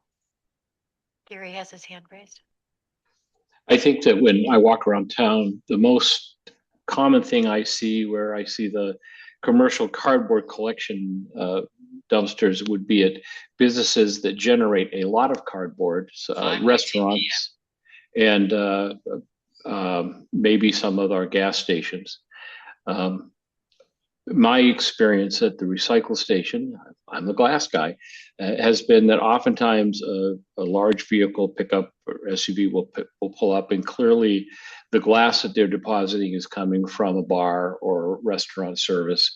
So I think they use it heavily as well. And in response to what Jennifer and Michael have said, I can go with any one of the three of these. I think that I'm not really hung up on one or the other. And I do kind of like the idea of not having the whole onus be on the residential customer. On the other side, if we do the option one and we move to glass collection at the curb, it softens that rate increase a little bit because we've already put some of it into the data stream. I'll go with whatever you guys want to do. I'm just happy to see that we're taking this direction of gathering a little bit of time and making a more informed decision. Do you know how many commercial accounts we have versus residential? Oh, gosh, it was in one of, I think the September packet that we gave, but off the top of my head, I want to say there's approximately 500 commercial accounts and roughly 1,600, 1,700 residential accounts. Math. I know. The customer count for commercial 239, residential 1644. Little off on commercial. Yeah, What was that, Jordan, 239? 239. And they can opt into glass. Commercial can, Yeah, and opt into cardboard as a separate from commingled, right? correct, yes. And what does that cost on a monthly basis for cardboard? We can look at the rates if there's separate fees, but generally, fees include recycling options. So the cardboard and the recycling come together? Is it possible on a customer's bill within the City of Sisters to have a line item that says recycling center on it? Similar like you have franchise fee or whatever, can you have recycling center with a number there so they know what they're paying for? Looking at Dan, that might be a Dan question. I don't know. That's pretty technical. You have a servicer that does your bills and stuff, yeah. Might be something that would be helpful for communications wise for us. Wouldn't it be a little confusing if there already is a fee on the bill for recycling with the curbside container, then we add another fee for the recycling center? Might that be confusing to the end user, the customer? I mean, at least it's itemized and they can see it says recycling, Sisters Recycling Center as opposed to just curbside recycling service. Yeah, and we can see if it's an option that's available, let you know, and Okay. see if that's something that council wants to explore. And when are you bringing this back to us? January? Yeah. So we kind of need to nail down the option. I can go with option 3 also. I'm not, I do not prefer option 2. So, Yeah.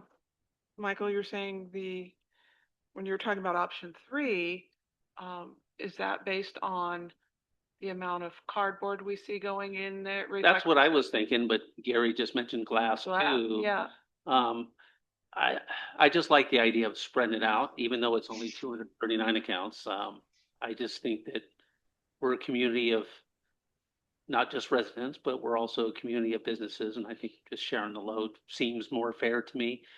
It does make sense what Gary said about putting the whole thing on residential rates to soften the blow of a future increase for curbside, but at the same time, again, I just think it's fair for businesses to add, their part.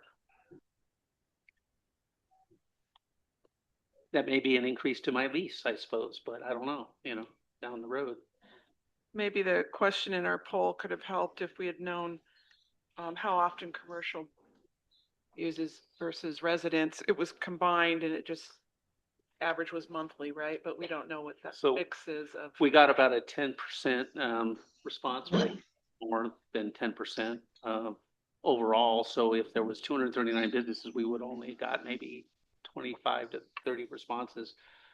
I don't know if that's even enough to know if that's, I'm not a data guy, so I don't know if that's enough to even if we had that it would make a big difference, Statistically helpful. Right. I always look at Joe when I think Yeah. of statistics. His Excel file is over there running.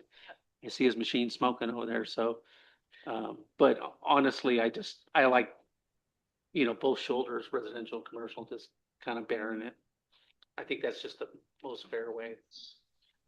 I'm going to back out what I just said because there is a question here about who was resident, who was business. So the previous question kind of alluded towards the majority of people responding were residential. Yeah.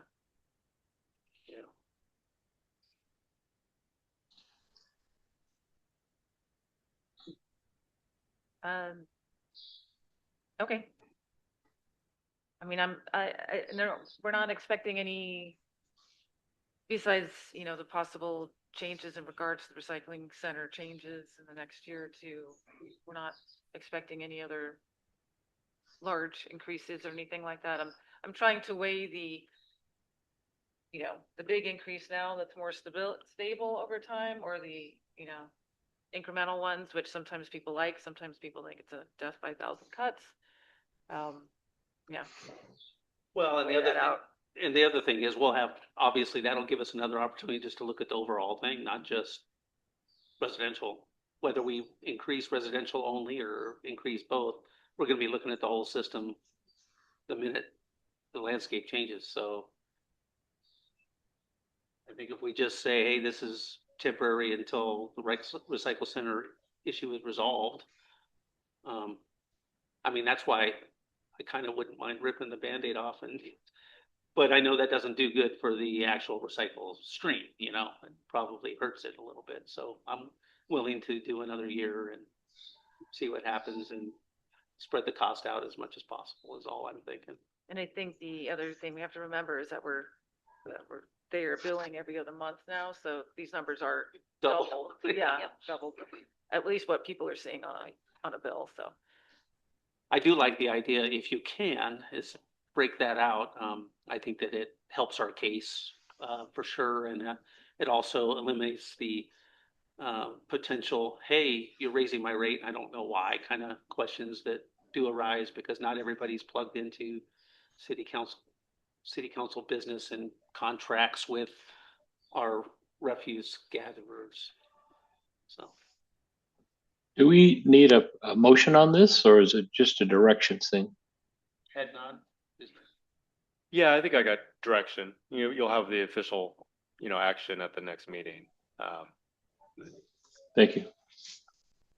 Can I just request, knowing what commercial the rate is for cardboard As far as on the, for recycle? the rate sheet, Yeah, for commercial. I will have to pull that. I don't know Okay. that off the top of my head. I apologize. Okay, I'm just wondering if, going with option 3, if then a business is gonna say, well, okay, I'm paying $5 more for the recycling center. I'm already paying to have cardboard picked up, so I'll cancel that and For 1 year. and go over to the recycling center. I mean, they're gonna, without knowing how much that money is that they get charged through recycling. It'd be great if you could monitor this for the next year, just. Sure. I mean, commercial rates are substantially more than residential, aren't Yeah. they? Yeah, like the minimum is like $100 or something for, Pretty high. yeah. But they're usually picked up more than If they can't be picked up more frequently, we can pick up 5 times a week if needed. Okay. Yeah, so we'll bring back option 3, have some more answers about rates and, All Great, right, I thank think you. that sounds great. Yeah, and thank you so much for coming out and helping. Thank you. It's like we have a cheering squad.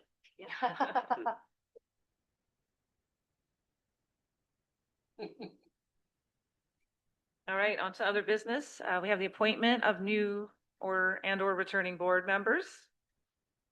We had 3 boards that had openings or terms that were up.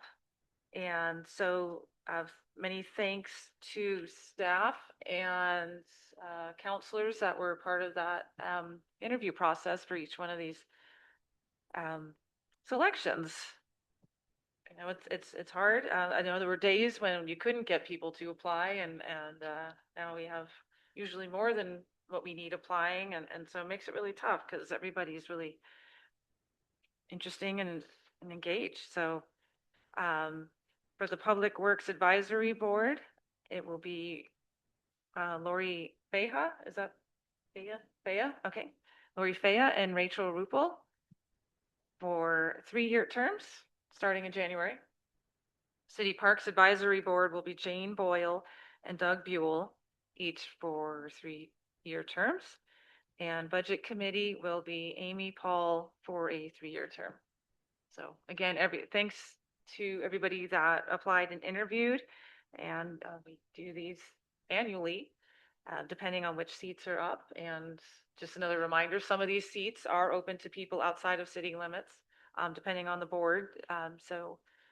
If you live outside the city and want to participate, please keep your eyes peeled. Usually in November, we make that announcement for opening. So Congratulations, new board members. yes, Do excited. you have any of them here in the audience? There we go. Thank you for applying. Yes. Congratulations. Yeah. Better. I just want to say that we had 3 highly qualified candidates, and the decision on the Parks Board was tough. And I like that. Same with the budget committee. Yeah. I mean, it was almost a coin flip. Like That's what I was hearing. Yeah. Same with us. Problem, and it's a good problem. Yeah, and we just had our volunteer appreciation events last week, and I mean, I think we all said it when we were in attendance, but I mean, these boards are really important, and the time donated by all these members is really appreciated because we have such amazing community members with such great backgrounds. Your input is fantastic. might not be widely known, but there were beers at the Belfry. It was a good event. All right, moving on to our quarterly financial update with Joe O'Neill again, because we can't get enough of Mr. O'Neill. Just can't get There it. better be Joe. There better be a pie chart. That's all I have to say. Excel spreadsheet too. It's the season for pie charts. That's right. Pumpkin pie.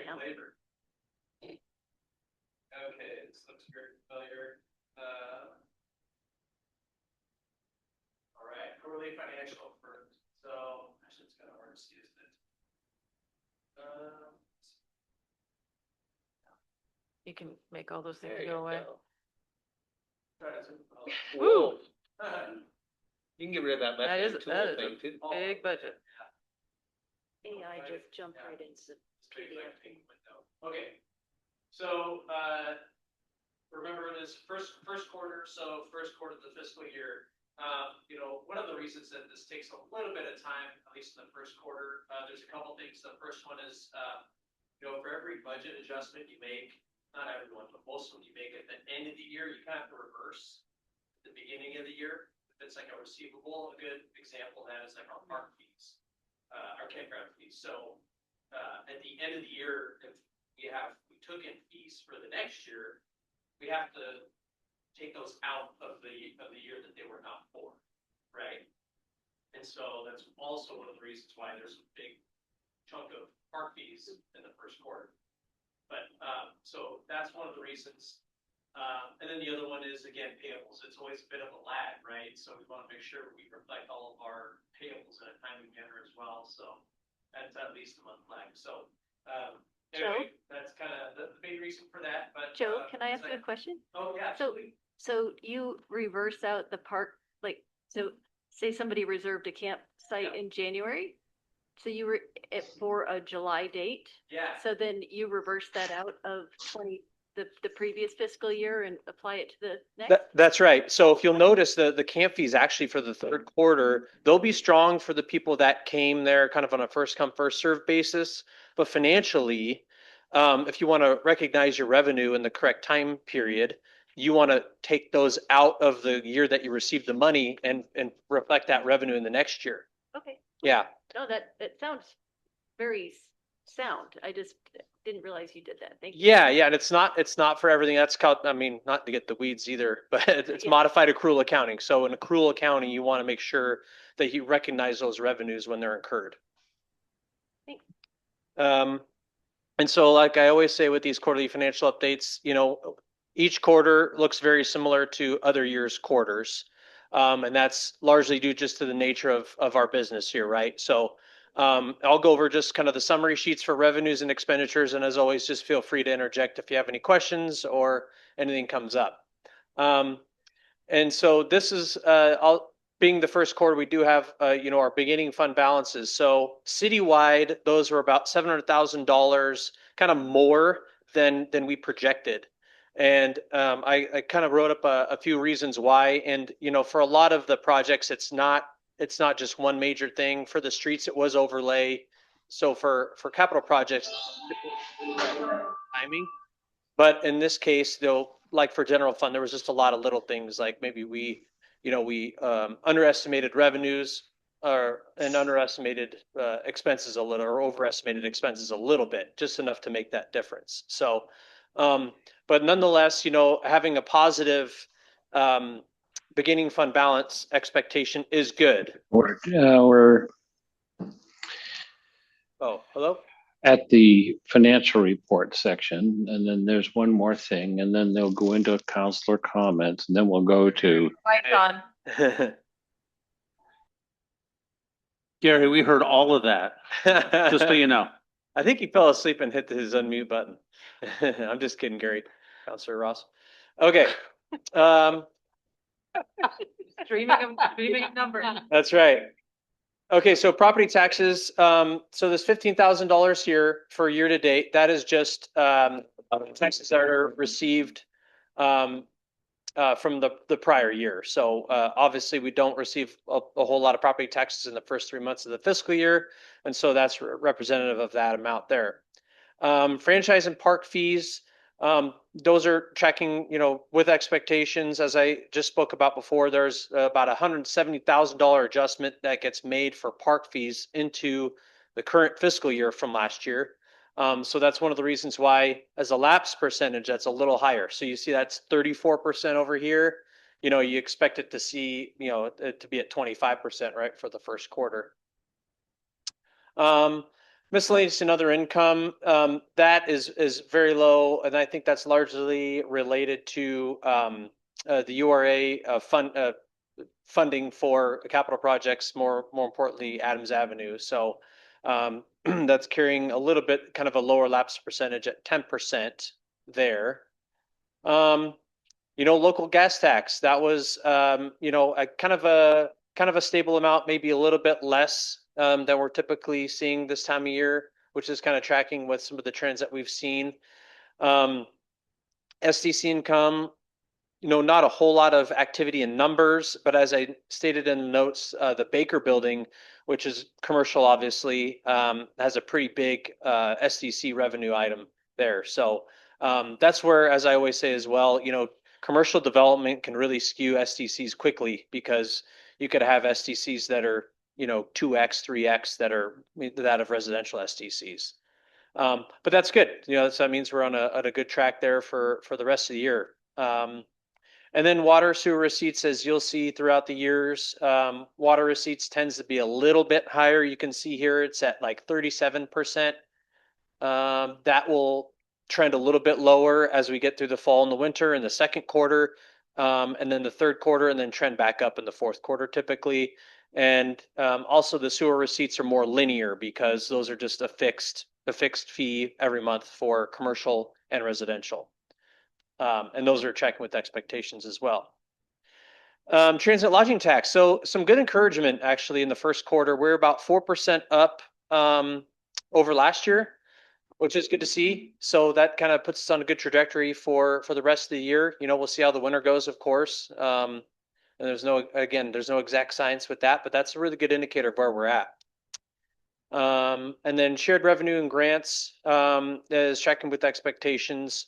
I think trying to remember we have like an SCA grant, a small city allotment grant that'll be coming in probably later in the year. And then I think and then we have our COIC, or our transportation grant, that is coming in with projections as well. So all in all, all things are kind of all where they should be on the revenue side of things. And we've already seen our property taxes come in the second quarter. So you'll see that in the next financial report, and you'll see that lapse rate go way up. Okay, That's any questions? exciting. What's that? That's Sorry. exciting. Yeah. Yeah. Oh yeah. Yeah.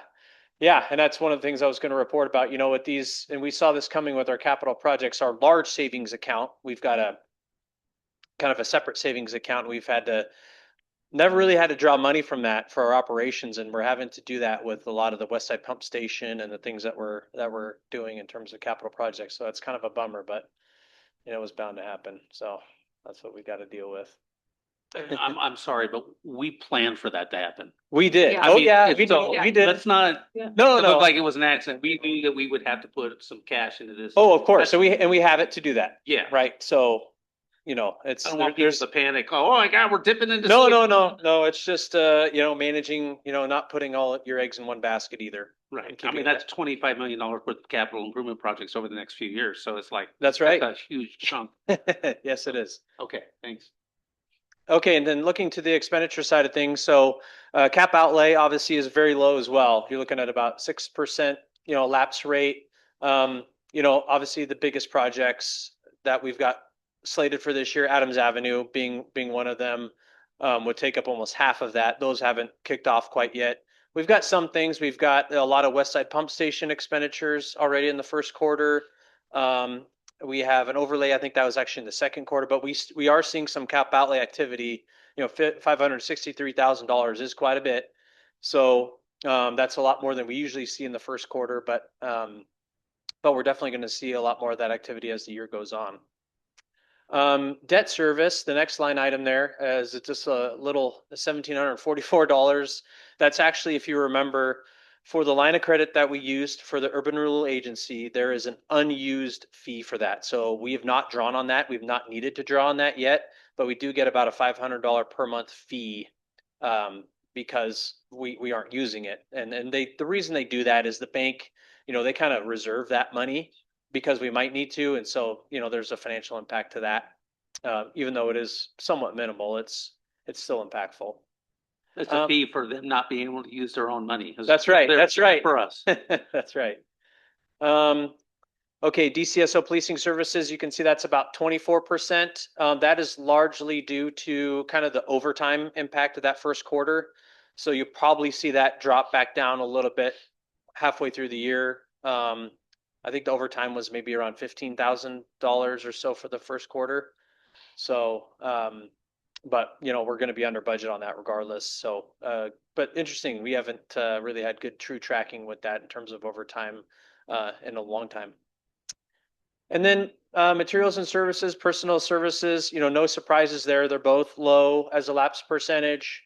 18% for materials, 21% for personnel. So those are all good things there. And then lastly, the grant that we have here, that's affordable housing grant that we obviously haven't spent yet. And then the interfund transfers, those are related to, if you remember, the city hall, all that active, I would say, major funds transfer money to the city hall debt service fund to pay the city hall's share of its debt. So that's what that transfers for. Otherwise, we typically don't have any other large transfers throughout the funds. Okay, and that's it for expenditures. All right, any questions or comments? In your professional opinion, how are we doing? Good. No, we're doing good. We're doing good. I think that we've been mindful of, what we're spending our money on. And, in terms of supplemental budget line items, I think we've already talked about, the potential of roundabout landscaping coming forth as a supplemental budget item. We have a little bit of maybe carryover with our safety locks and camera system. And then lastly, I was going to bring this up in my finance update, but ODOT took out their whole city contribution for the roundabout in October and November. So that was big. That will be another. I didn't expect that to be all taken out at one time. So we'll probably have to do a supplemental budget for that as well. But no, all in all, the city's financial health is great, and we're going to continue to hold that. At least that was highest priority. So. All right. Yes. Thank you for keeping a close eye on that. And yeah, I mean, unfortunately, the number of cities in the state of Oregon that are in good fiscal shape or in the minority. So glad to be a part of one of them. That's Yeah. working great. So thank you, you and your team. Yeah, appreciate it. Thank you. All right. Moving. Jordan knows it. Yeah. I do. Thankful All for right. that. Well, moving on to response to prior meeting public comments. No response. No response. Okay. And so we can, oops, excuse me, segue into staff comments. Yes, very much appreciate the work of our finance department, fiscal responsibility of the city council and budget committee, and well, the vibrancy of sisters. Because as the mayor said, that's not the case for a lot of communities in Oregon or probably across our country right now. But places like Sisters that shine are doing okay. We just have to keep that up. Okay, so a few updates here. First of all, happy holidays. It's been sort of a stretch of meeting conflicts, and we're going to have another one. So we won't have another meeting until January 14th. So enjoy the little break. I hope you have time to celebrate and relax with your friends and family and enjoy the holiday cheer. You know, we've had some great events in town. We got the Explore Sisters, you know, oh boy, I'm already forgetting the hometown holidays. Yes, campaign going, shopping local, the tree lighting, all great things. And the lights are looking great. It just doesn't feel like winter yet. Yeah. maybe next week. But Mayor mentioned the volunteer appreciation. Thank you for going to that. That was a great event. And again, thank you to all our board and commission members for all their work this year, which was another, you know, action-packed year of great projects and, you know, insights and advice that the board and commissions are providing staff and the council. On Monday, you have an invite to the COCO Summit, their annual summit. Note the time change on that at 9 a.m. And RSVP if you're interested in attending there in Redmond. I think I shared this a few weeks ago. We did get our preliminary population estimates, which Joe is always interested in as well, because some of our revenues, our state shared revenues, are based off our per capita population. We are growing still with those housing developments, apartments that have been built recently, but just a 1.9% change from last year, going from I think 3765 or something to 3834.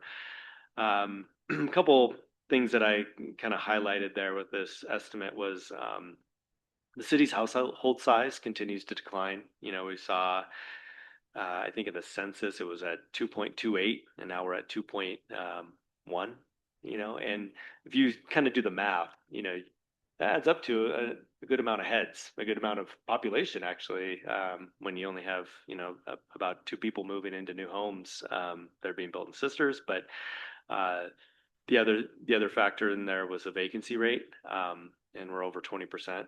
You know, we've kind of always talked about the 20%, but it still continues to climb by, you know, a tenth of percentage there. So something just to continue to be aware of and kind of watching that, you know, as we grow, but kind of grow slowly and steady. Trinity Place, good news there. Financing did close. Everything went smooth. I think their team was really thrilled about that. One of the smoothest closures after all the work and time that was put into that financing. We deferred the SDCs. Speaking of budget, we deferred $170,000 for a few years for that project, but it was helpful for them in terms of their finances and in penciling this project.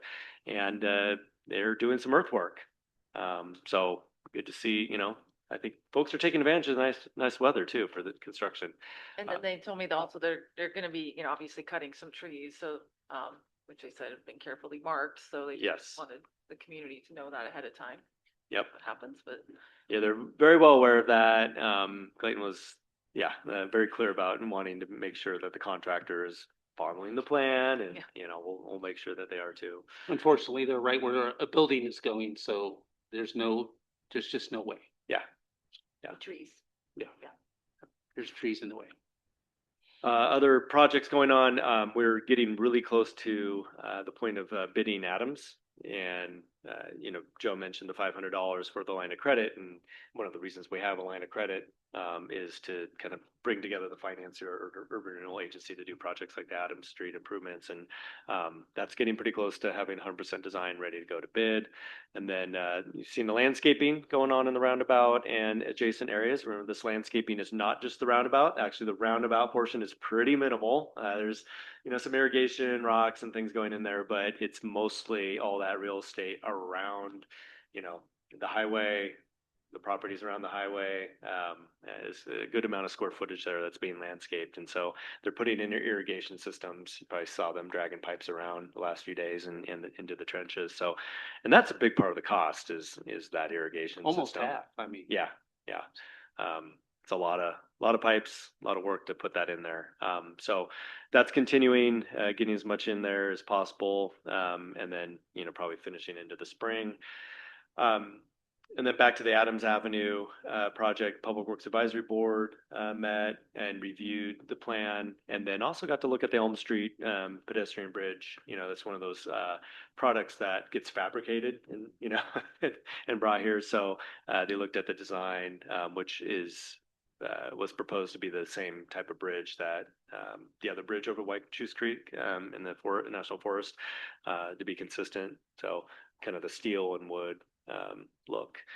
So that was kind of fun to have those things kind of shared. And then both Paul and Jackson are at a conference trainings in Hood River this week to keep their certifications.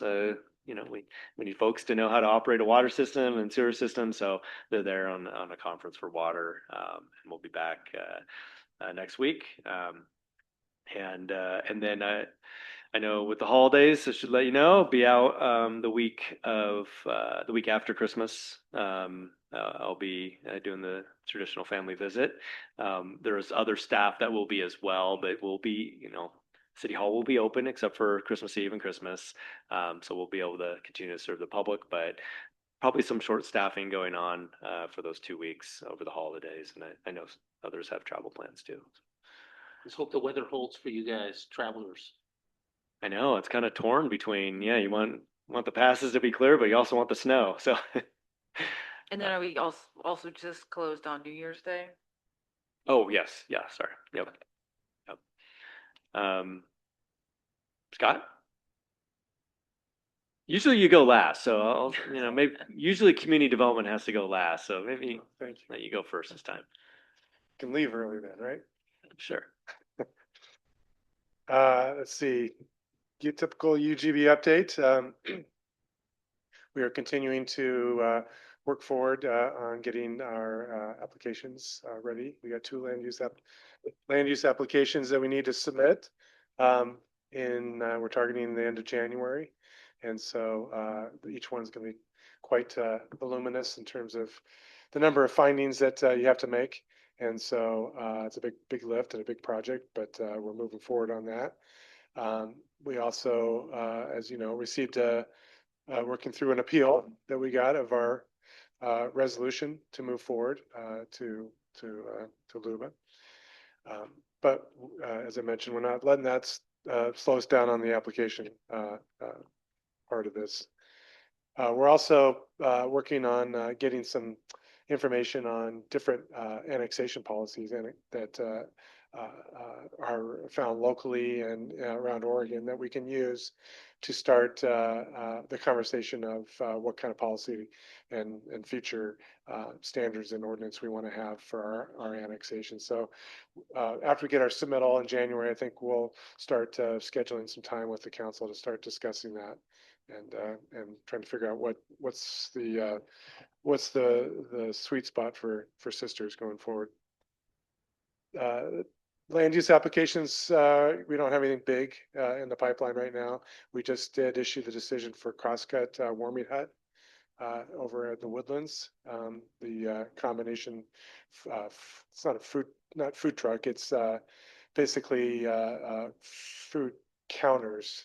They don't have any actually trucks, but they have 3 different outdoor counter spaces with 3 different interior spaces with commercial kitchens that different restaurants could rent out, similar to similar to how a food truck lot works, but not without the food trucks. So I think they're excited to. I'm sorry, what did you call those? I don't know if I have a good name for them. Oh, I thought you said. So there's three different windows, I think I call them, that everything is interior to the building, but you'd be outside and you'll order your food outside at a window. It's kind of a new concept. I don't think we've seen around here yet.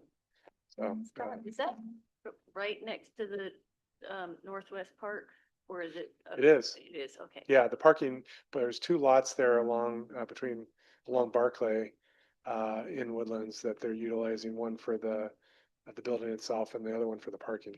Oh, okay. So there will be some additional parking there. Yes. Oh, great. Yeah, Great. and no direct access off of Barclay at all. Come in off the interior street. But there'll be subdivision street. separate commercial parking, well, Yes. or whoever parks there, but. meant for driver. There's on-street parking available there as well for overflow. Thank you. And then hopefully like a sidewalk from Barclay maybe onto that property would Yes. be good. Yeah. Yep. The warming time.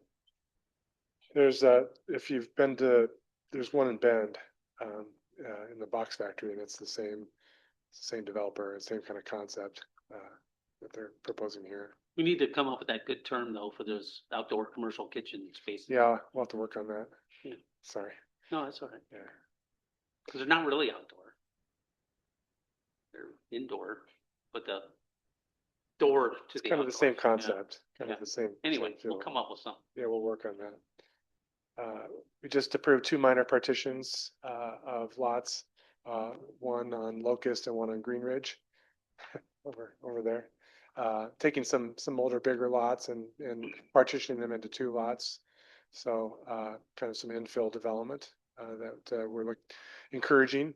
So we're starting to see, as we develop out, we're not seeing as many new subdivisions coming in. We're seeing more redevelopment of old existing lots, more infill. And some of that's been some of the efficiency measure changes that we made over the years that have created the opportunities for that. Right behind you, you probably noticed a new project going up behind us. That's going to be a triplex, which was something that was not possible before the efficiency measures. We added that as a conditional use into the residential zone. And then on the corner, there's a partition that will have two duplex units. So lots of interesting infill going on. Building permits are continuing to kind of move forward with Sunset Meadows and Woodlands. We're also seeing tenant finishes for some of the larger industrial buildings that have gone up recently. So we're starting to see those get leased out and then coming in for different types of interior finishes. So looks like those projects are very successful so far. Lots of different uses, golf simulator, yoga studios, those kinds of things that we're seeing. What else? The Dark Skies Lighting Rebate Program. We're looking to kick it off in January, middle of January. So we're working on coming up with a communications plan to get it out to the community and an simple application that people will fill out and try to make it easy for them to take advantage of this program. And so we're excited about that. We are also working with a new consultant, 3J Consulting, which is a planning firm that we got a grant through the state to do our code audit. And they're going to be helping us out with that project. We'll get going with them in February, and they're going to go take a deep look in our code to see where our code needs some help with respect to compliance with all the state laws that have been passed over the last 5 to 10 years that we just haven't had a chance to update our code with. And also looking at potential barriers to housing that the city might want to consider implementing into the code. Is that the same project as the objective standards? Yes. Yeah. And that was fully funded by a DLCD grant. So, yeah. Great. Yeah. And then working with the Planning Commission, not a whole lot of items for them right now because there haven't been any public hearings for quite a while with development. So trying to keep them busy with doing education opportunities. And you might have gotten the email from a local resident, Christine Funk, about the tiny homes on wheels. Does that ring a bell? I feel like it was forwarded to me at some point. Yeah. But I'm not sure how it got to me. She's a local business owner. If you don't know her, she's interested in trying to have the city be able to implement some different tools for affordable housing. I think she looks at it through a business perspective and being able to find housing for employees.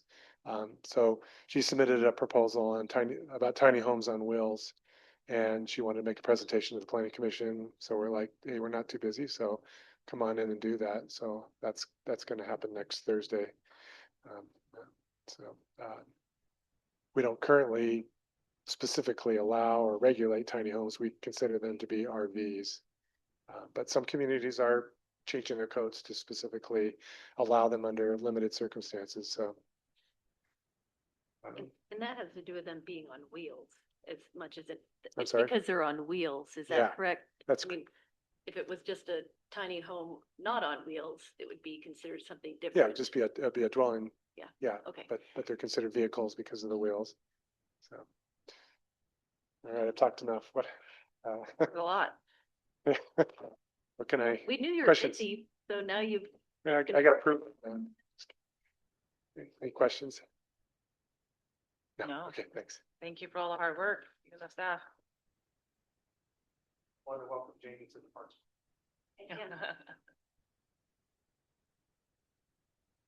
All right, I think I've talked quite a bit tonight, but I've just got a couple things. So some good news on the PERS front. They kind of came out with their projected rates for the kind of the 27 to 29 biennium. Yeah, so we're a little ways out there, but for the first time, gosh, since I've been here, they're actually projecting that those rates will decrease, which is really good news, especially for us. And, that's largely due to a lot of the tier. So the employees that kind of came aboard before 2004, I think, are leaving, and before that, of course, are leaving employment. So that's helped in addition to a lot of their, their actuarial and investment projections have been about on track or not, if not better. And so that also helps kind of that unfunded liability, they call it. So anyway, good news there. And then let's see, on I believe January 2nd, which is Friday, we will have the campground reservations go live. So next time we talk, we'll have probably about a third of our camp season reserved, which is pretty crazy. Actually, by the end of January, I should say. And that first day, it'll probably be almost a quarter, but about $80,000 is collected in that first day, and then about 130 for the month of January. So anyway, that process is always interesting. It's usually pretty seamless, knock on wood. So it'll be interesting to update you on how that goes. Am I allowed to sublease those if I get my own reservations? That is, if you do, that's something that I cannot control. So that's up to you. I would. I smell an opportunity. I don't know. The quilt show and the folk festival and the rodeo people, they've got, I don't know, they've got some quick fingers on their mice. So it's hard to beat AI it. could do it now too. So watch Yeah. out. Anyway, that's all I have.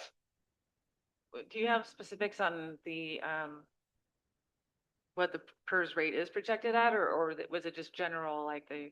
Yeah, so good question. It's projected to go down about 0.5 percentage points. So for us, all things being equal, it's about $8,000, which is good. I mean, our budgeted PERS liability is like a little over 600,000. So, it's not super material, but it's a good indicator of where things are trending. And that was kind of the promise years ago that in the early 2000s, this trend would start to kind of reverse and again, as a lot of these people in the tiers kind of got out of employment, the actuarial calculations as to, how long they would be paying those folks were going to be a little bit easier. So. Did you say it's going to go down $80,000 a year?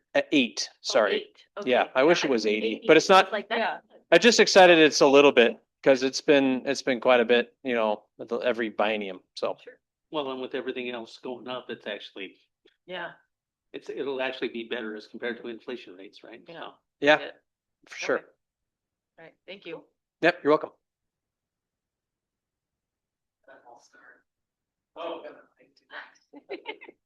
That down too. Hey, today we signed the agreement with PSU for the Civic Leadership Academy, so we are moving forward with that, and we'll start working with our group in early January, and applications will likely go out in late January for that. So that's exciting. Still waiting to find out about the grant that I applied for. I won't know about that probably next couple of weeks, hopefully, and hopefully we got that. So, Carrie, so is it going to go forward as it has been the last couple years? it will be very similar. We're still going to do 6 sessions. We will not have as many instructors in the room. Okay. And so we were able to cut the cost from 25,000 to 17,000 by just doing a few minimal little changes to the program. Thank So- you. I thought you said you were working on some changes, so Yeah. that's fantastic. Yeah, Thank so you. not any real significant change to the program, but still moving forward with partnership with C4C. They have some grant funding also that they're going to do some different things with that program.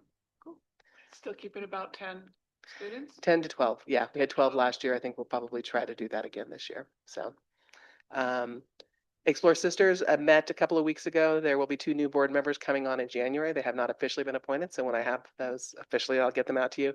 And then stepping off is Greg Willits of Five Pine, who has been the board chair since we started. And he is now the board chair for Travel Oregon. So he has got his time filled. And then Victoria Graves, who stepped on for us about 2 years ago. She was with Three Creeks Brewing. She is also stepping off. So we have some couple of great candidates who are stepping on though. So we should be in good shape there. really good candidates. Yeah. We have filled the city recorder position. Yay. Love that Rebecca has been standing in and helping out and doing more than helping out, running these things. But Monica Burmeister will be starting in early February, and she is from Mill City, works for the Mill City School District, in kind of one of those very busy capacity jobs, very similar to what we do here. So really excited to have her on board. More to come with her. And then we are having the signage update. We did the review of the second concept of the plans. You know, we had the open house and we had a survey, and then our stakeholder group has been working with them. We met on Monday. We're going to be bringing forward kind of that third, more refined concept plan to both the Public Works Advisory Board in January and also to the council at the last meeting in January for review to make sure that you all feel like we're on the right track. The stakeholder group that reviews is Jordan, myself, Scott Humper from Explore Sisters, and Jackson, plus 3 people from Destination by Design. So it's been moving along really well. Very happy with the work that they're putting out for us and what they're doing. They're very, they've done this work before. They know what they're doing, getting us going. And then just as a reminder, January 22nd, we are doing our council goal setting open house here at council chambers from 5 to 6:30. So more information on that. But just so you guys can, I think I have it on your calendars already, but so that people, if you want to invite them, we'll get a lot of media and social media and things out about that, but that's coming up. Any questions? 22nd, right? Yeah, January 22nd. Yeah. Now I'm thinking we should do it at the Belfry. No, it was pretty fun. We get all kinds of information then. All kinds of goals. We could. Thank you. And happy holidays to everybody. Yay.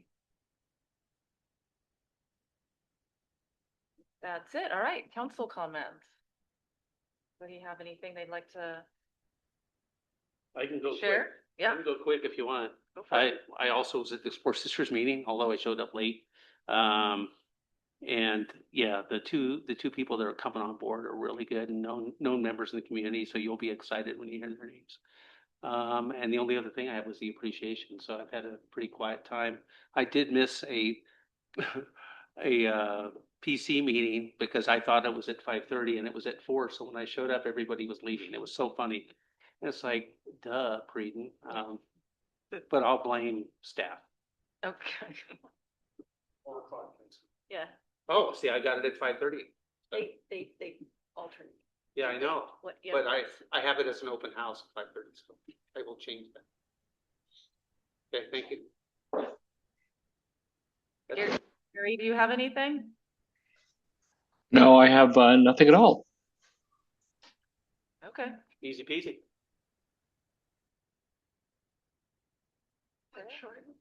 Sarah's got a long list here. Oh, it's actually, well, it's not a long list, just extra words. Let's see, Jordan already talked about Public Works. I was gonna make up some stuff since Paul and Jackson aren't here, but you covered it.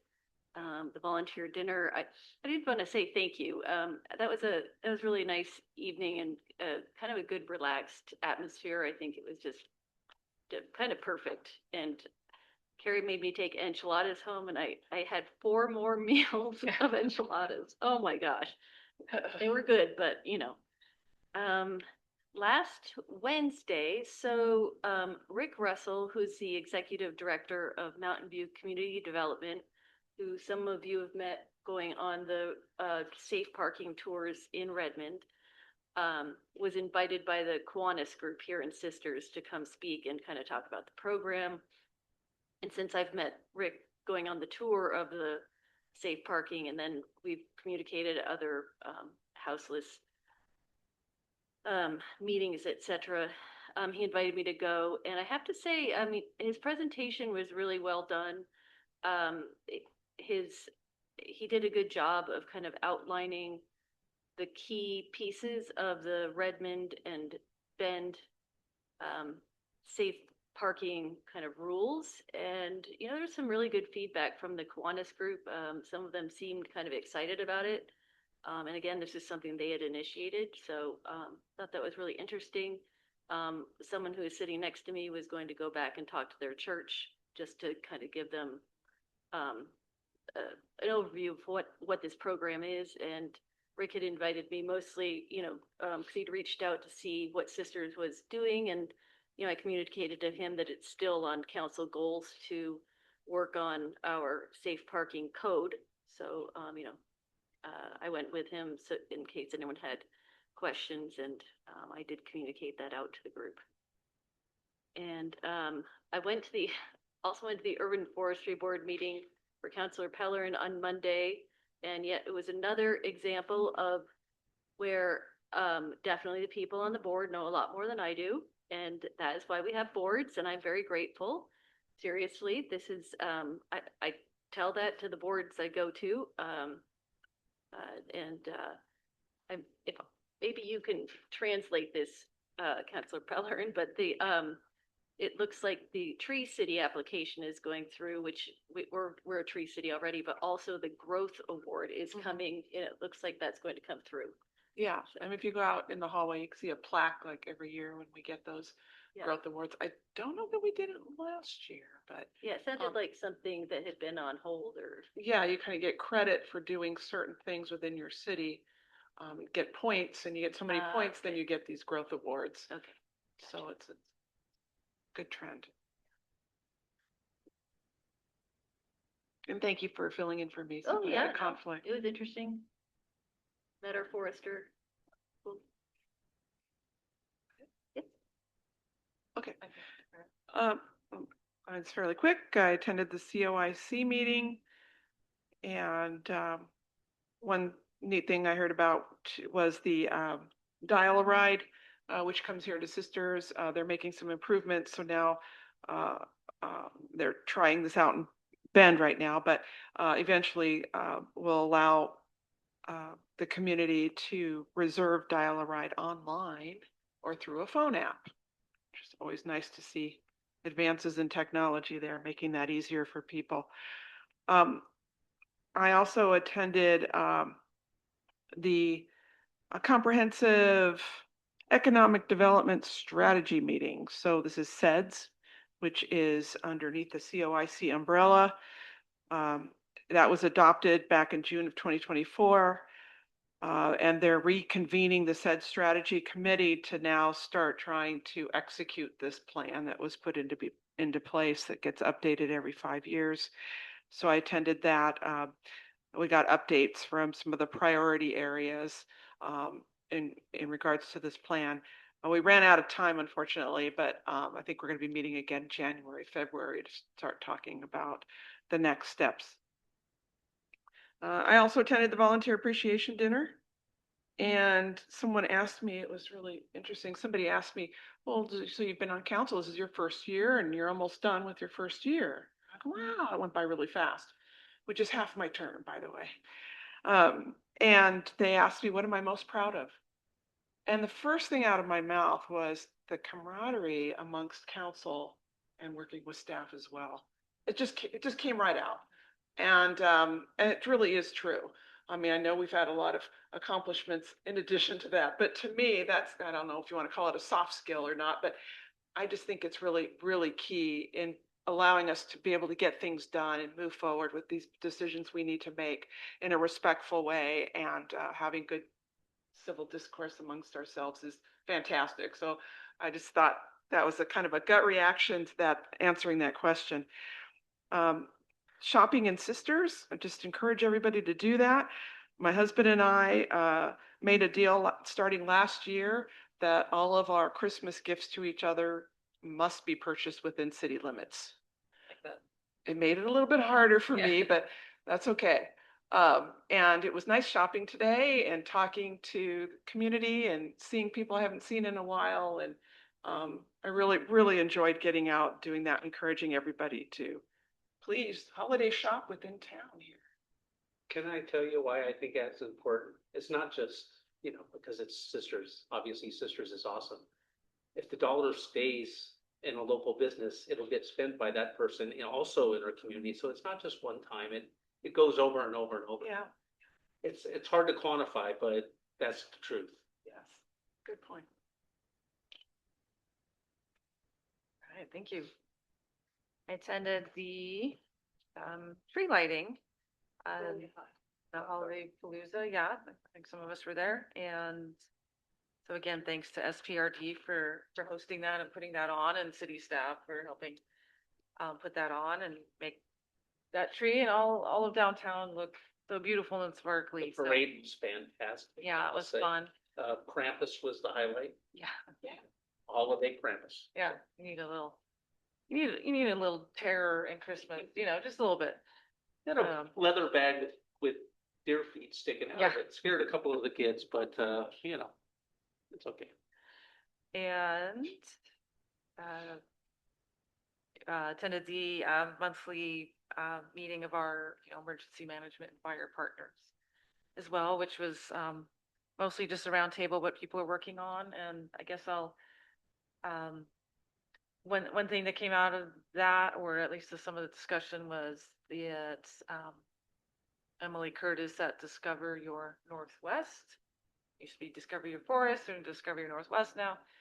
She has put together a few hour program that she can kind of take on the road and present to groups or schools or anything like that.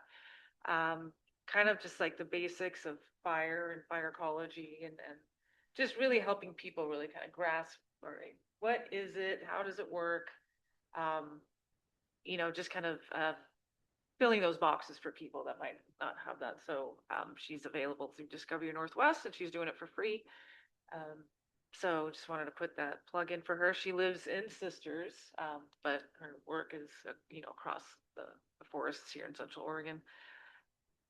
And attended the Bicycle Pedestrian Advisory Committee for Deschutes County. We had a great conversation about roundabout design, really more focusing on some designs that were in the city of Bend. So it's a different world. It's municipal. It's, ours so far have been, state highways and other, mitigations we have to make for that. But, the pedestrian and, what is working and what are the challenges of pedestrian, especially bicycle use with the roundabouts. They've tried a few different designs, and some are definitely worse than others. And, so we had a really great conversation, kind of around that, and maybe being a little bit more calculated, articulate on how we can address that in the future, especially with county projects. And then attended the superintendent's coffee, the school superintendent this morning. So nothing too new, but yeah, they are obviously moving ahead with, trying to do some real estate transactions with letting go of the, Cloverdale property, and probably coming up for sale or something in the relatively near future once Heart of Oregon gets their building finished in Redmond and they vacate that land. And sounds like we've got the process going with the division of the property next to the community center as well. So they're moving on those projects, and then just the overarching budget uncertainty that school districts have to deal with, and especially now with shaky state budgets and federal budgets, stuff like that. So it's just kind of a, you know, a waiting game for them until there's harder numbers and stuff like that. So, yeah, I think that was all that I participated in. That hasn't been mentioned. So any go backs, anything else anybody wants to say besides Merry Christmas, Happy Hanukkah, Happy New Year? Happy all the things? Festive. Yeah. We have one more meeting? Or do No. we go home? Oh, we haven't, this, okay, we do that. All right, well, I was gonna do that. Thank you. Yeah. No, just tonight. Okay, just tonight. All right, before that, we are going to adjourn to executive session. The city council will now meet in executive session pursuant to ORS 192.6602E to consider real property transactions. City council will not be returning to open session following the executive session. Only representatives of the news media and designated staff will be permitted to attend the executive session. Representatives of the news media are specifically directed not to report on any of the deliberations during the executive session, except to state the general subject of the sessions as announced. No decision will be made during the executive session. And thank you for attending.